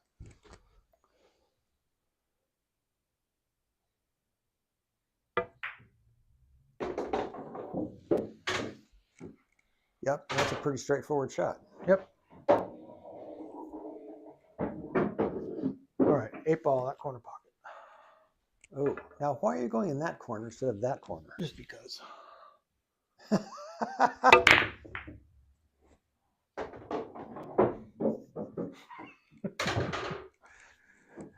That may have looked like a tough shot, It did. but it really wasn't, and I can show you why.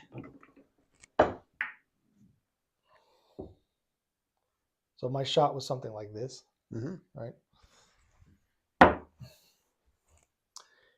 These two are pretty close together. So if I hit it hard enough, I can make this slide into this ball.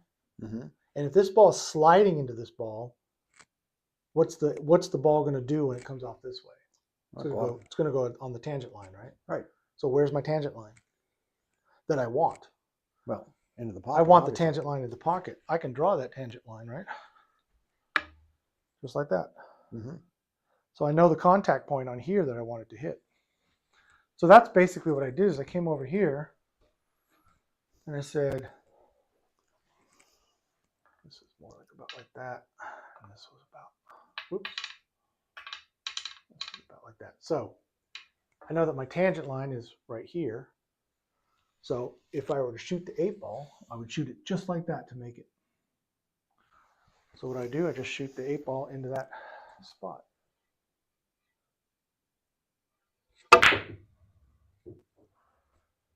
And you saw it went right towards the pocket. But I had a little bit more of an angle Yeah. from the 8 to the 10, so I knew that it would go. It just didn't occur to me that could be done.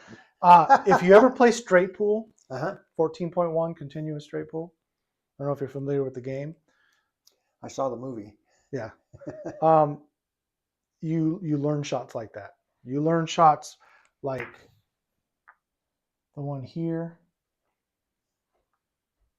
Where those two are frozen together, it doesn't quite go in the pocket. And you learn that if you hit it on the right side, it throws it in. Or you look at clusters. You learn to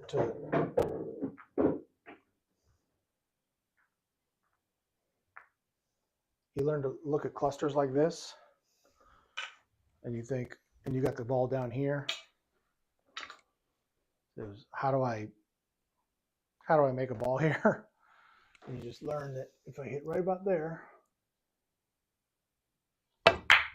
15 ball go in. Because they were lined up to right here. Mm-hmm. I had a ball pushing it in that direction, right? So the throw is going to work.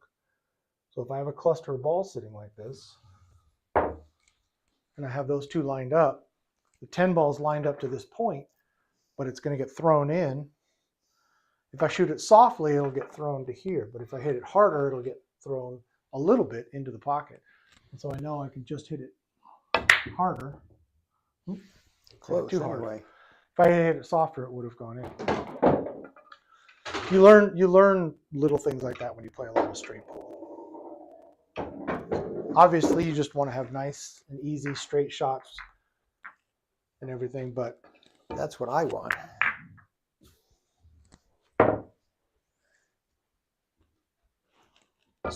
that's Backwards. There you go. What I usually do is I'll put the one ball or whatever, the solid. Use it to hold it in place. Yeah. Put it on here, and then you can move this back and forth so that it's right. And on it the doesn't line. move around.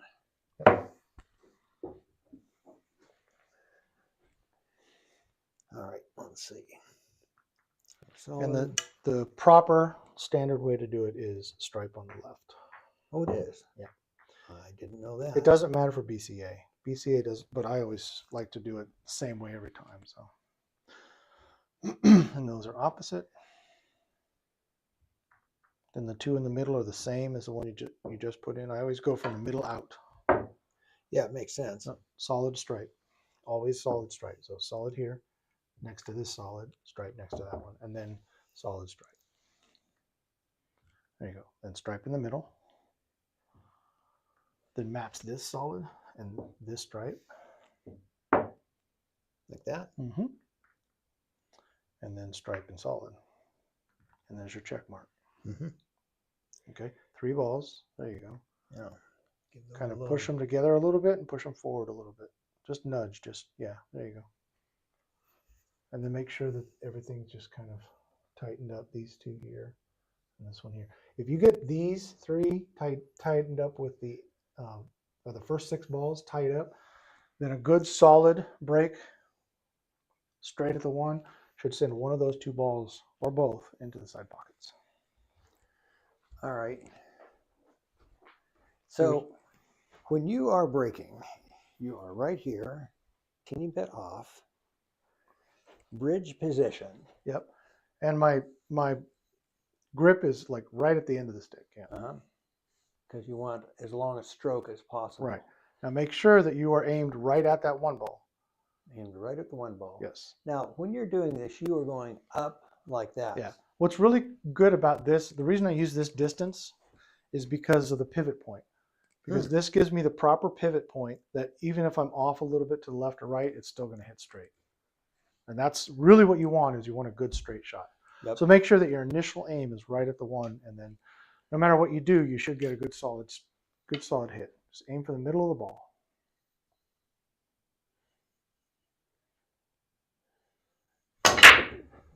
Nice. You see how, there you go. Both of those balls went to the side pocket. More vigorous break than I have previously done. Yep. One more exciting thing to learn. All right, tell me what you see here. And this is our last game. Yep. Yeah, we've got 3 minutes. We don't have to No worries. play the whole thing out. No worries. Okay.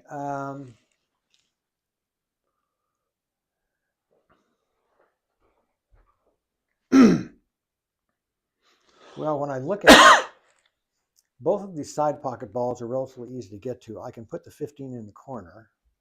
That doesn't give me a cue ball for coming back to the 8, though. And I actually have a decent shot on the 5, but 13 blocks up the 3. So I think I'm better off in stripes in this situation. Okay. Is that what you would play? That is what I would play, yes. Okay. So, do you see any trouble balls with stripes? Well, the one that's kind of locked up to the 8 ball is going to be a little bit of trouble. Can you get to it? Yes. In fact, I can get to it right now. Might be a You good time to could, but get you're to going to move the 8 ball if you do it right now. True. And what shot do you have after that? Most likely you'll have 11 the ball. 11 or the 13, depending on how much you follow or whatever. Mm-hmm. Sure. But where does that 8 ball go? What if you hit that, cue ball ends up right here behind the 7, and the 8 ball goes up and stops right there. Then All I of a sudden you have screwed no myself shot. completely. Exactly. So you need to be careful and stuff like that. But is there a way that you can get on the 15 ball dead straight? Dead straight? Yeah. Uh, Can you get a better angle on that 15? Draw lines in your head. Come over here. Yeah, well, Draw a straight line from the 15. Where does it go to? yeah, it goes right back here. Yeah, the 10 ball gives you that, right? Is there anything that gets you the 10 ball? 10 ball in the corner pocket. What gives you that? 10 ball in the corner pocket? Mhm. I'd have to be over here. So What if you were here? I was going to say, I can nudge the 13 ball, and then I got a straight shot on the 10 ball. And if I do a little draw, then I should be straight on the 15 ball. Mm-hmm. And I do that with a little bit of follow. That will get me on the 12 ball to go that way. And your 12 ball, which pocket can it go into? Well, right now, the side pocket's the one that's, well, actually, the corner pocket's better if the 6 is out of the way. But it's not. But it's not. So it'd be over in this corner would be a better shot for it if I could figure out how to get to there. So you got a tiny little target here. Yes. And you got a target down here. Because the 12 ball also could go into this pocket. Mm-hmm. The 12 ball could also go into the 11 ball. And if you were to shoot the 12 ball as a half ball hit into the 11 would go right in the side. So if you could actually get the cue ball down here, you might be able to knock that 11 ball in. Something to consider. If you feel comfortable with that, then you've got your first 3 balls. 13, 1, nice and slow, 2, right? 3. Right. You're going to have a little bit of an angle, so the cue ball is going to actually come out here a little bit, which is great because what happens is you shoot a stop shot on the 10, the cue ball kind of hits the rail and pops out. You have a nice straight shot on the 15, you follow up, and you've got that 12 ball. Mm-hmm. If you don't give yourself enough of an angle on the 12 ball, you still got this as your fallback, right? All right, well, let's see if we can make all of that actually happen. Okay, one step at a time. So this is going to be a pocket speed kind of a shot. You need a slight angle on the 13, not quite straight, just a little bit to the right. And you want to do nice and easy, very, very easy. Perfect. Now figure out exactly where you want this cue ball to be. Well, if I just hit this as a stop shot, it should be in just the right spot. Okay. Do you think? Yeah, absolutely.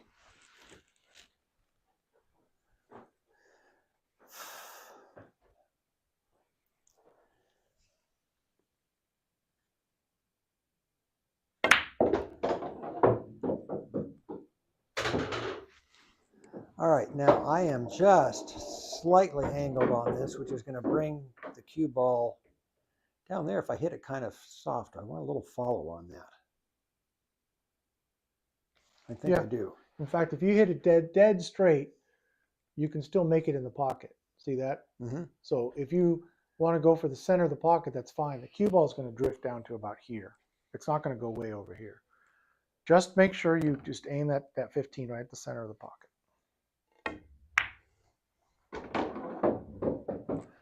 Okay, this is a true tester here. Now, there's 2 options here for the 12 ball. Option 1 is slightly bounce it off the 11 and bring it in. Do you think that's going to happen? Probably not. That is the only way that you could do that is if you thinly hit the 11. You might as well not even hit the 11. You might as well just go for it straight. A straight shot on the 12 into the side is easier than going off the 11 into the side. Yes. If the 11 were here, then I would say all day long go off of the 11, right? But it's not. It's right here. So then what I'm going to probably want is just a teeny, let's think, that's enough of an angle. So it's going to come off here. Actually, be a perfect shot on the 11. if I can get the 12 to sneak through there. I wouldn't sneak it through. I would shoot the 11, the 12 into the 11. Aim the 12 right at the half ball point. The half ball point. Yeah. Aim the 12 right there and shoot the 12 right there as if that were your pocket.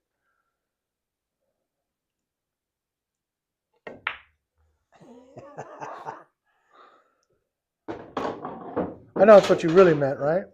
No. That would be ball in hand for you. No, not ball in hand. You hit a rail, so just Well, my shot. Just your shot. Yeah. But that was that I had told you before that was your other option. All the way up or hit the 11 in. So all right. So I want to get that 7 ball as quickly as possible, and it will go in that pocket. So I just need to line up for that, which I can do off of my 5 ball, I believe. So.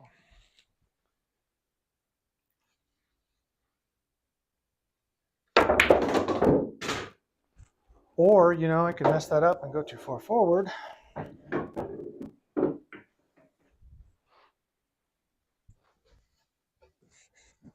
Go for the 1 ball next. Okay, I'm batting 1,000 here. Because that was a fairly straight shot, it took most of the energy out hitting the other ball. Because you positioned yourself pretty well on the 1 ball. I wanted a little bit of draw, but I didn't give myself nearly enough. So what I'm going to try and do now is go between the 7, the 8 and the 14 and get a good shot on the 5. See what we can do here. Need to recover.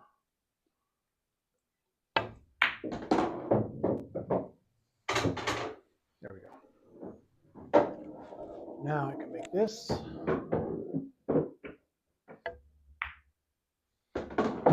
Yep, lined up for the 1 ball. Or actually, you might be better off going for the 7 from here because you've got a shot on that, and I don't know where you're going to up with a 1 ball to have a better angle on it than where you are. Yeah, the thing is about with the 1 ball is the cue ball wants to go this direction, and I need to be on this side of the 7. So I'd have to manipulate this a lot and be very precise. Whereas if I make the 7, I can draw back and get a shot on the 1 in the corner. Right. Yeah.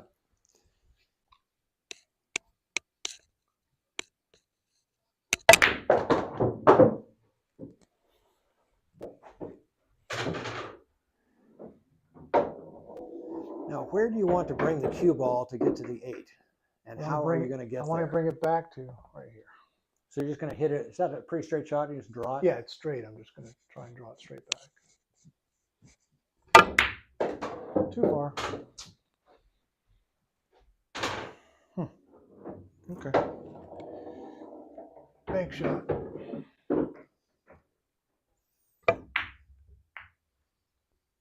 Oh. Okay. It's all you.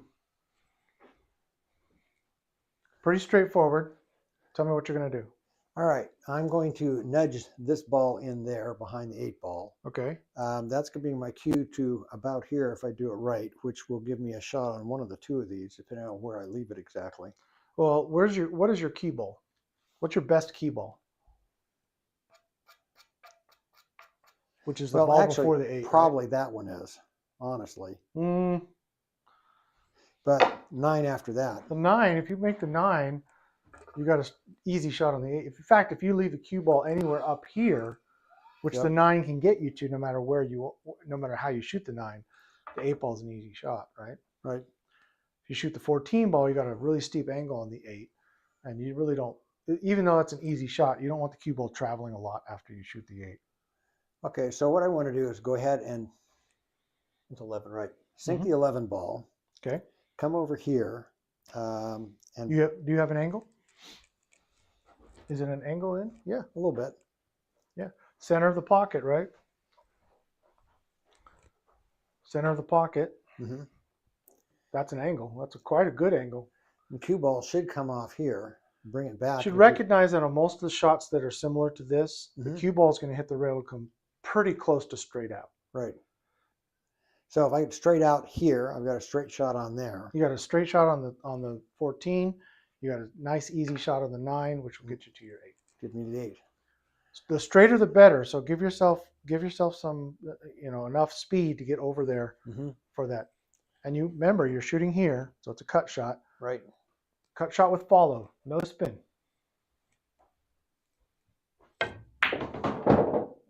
Nice. Very A little nice. harder would have been good. No, yeah, it would have, but this is not a difficult shot. And if you shoot it softly with a little bit of right, you should be able to have the cue ball just come right out to here. Mm-hmm. Give yourself as straight as possible a shot on that. Give yourself the best chance to run this out. Ah, crap. Well, the cue ball's where it was supposed to be. Got to make these. Was it right about here, right? Yeah, something like that. Okay. Yeah, there we go. I'm wondering if when I put the little bit of right spin in it, that fouled up my aim a little bit.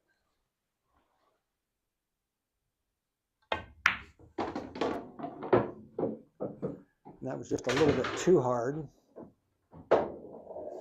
Just focus. Focus on your aim. Don't worry about English. Just focus on making the ball.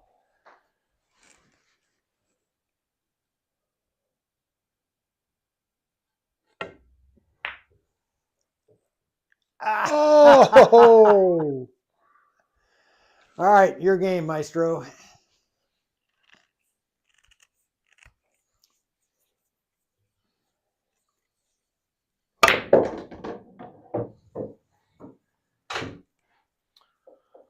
All right. So, how do you feel? Making progress. Yeah. I mean, think about how things were the first time I came here. It's better now. I'm not the master yet, but We'll I get am there. getting there. Yeah, I think you've improved quite a bit, and even with your hiatus, and I mean, it's clear that you've been practicing, and you have a really good grasp on the game. I would focus on your fundamentals. Whenever you practice, you get down to practice. I would do some warm-ups with your strike ball shot. Uh-huh. Just do this drill 10 times and make sure that you're hitting this straight. No wobbles. Because a lot of the shots that you've been shooting, and in fact, I would even practice by shooting some shots and use a stripe as the cue ball. And when you shoot, make sure that the cue ball's not spinning. Okay. Yeah, I usually warm up by lining the balls up here and just getting down and shooting them into the pocket just to get my rhythm and stroke down. But I think I'll add this other one to the warm up too. If you want to do what you could do is, are you talking about using the cue ball or just hitting the ball straight in? I just hit the ball straight in, just to So- line all them up. Just line them up as stripes, and then as you're stroking these, just make sure that you're hitting them in the center, just like that. You're better at it than I am, oddly enough. I've had a lot of practice. I bet. Well, you know, they say 10,000 hours to master something. Yeah, exactly. Although, as it turns out, that's not nearly enough time in surgery. I worked basically 40 on and 8 off for 5 years. There are 168 hours in a week. Mm-hmm. We work about 120 of them most of the time. Oof. But the thing is, they changed the rules so you can't do that, and the guys are coming out. Oh, thank you. Half trained. Yeah. Because 80 hours a week is not enough. Anyway, all right. We have another appointment set up, and then something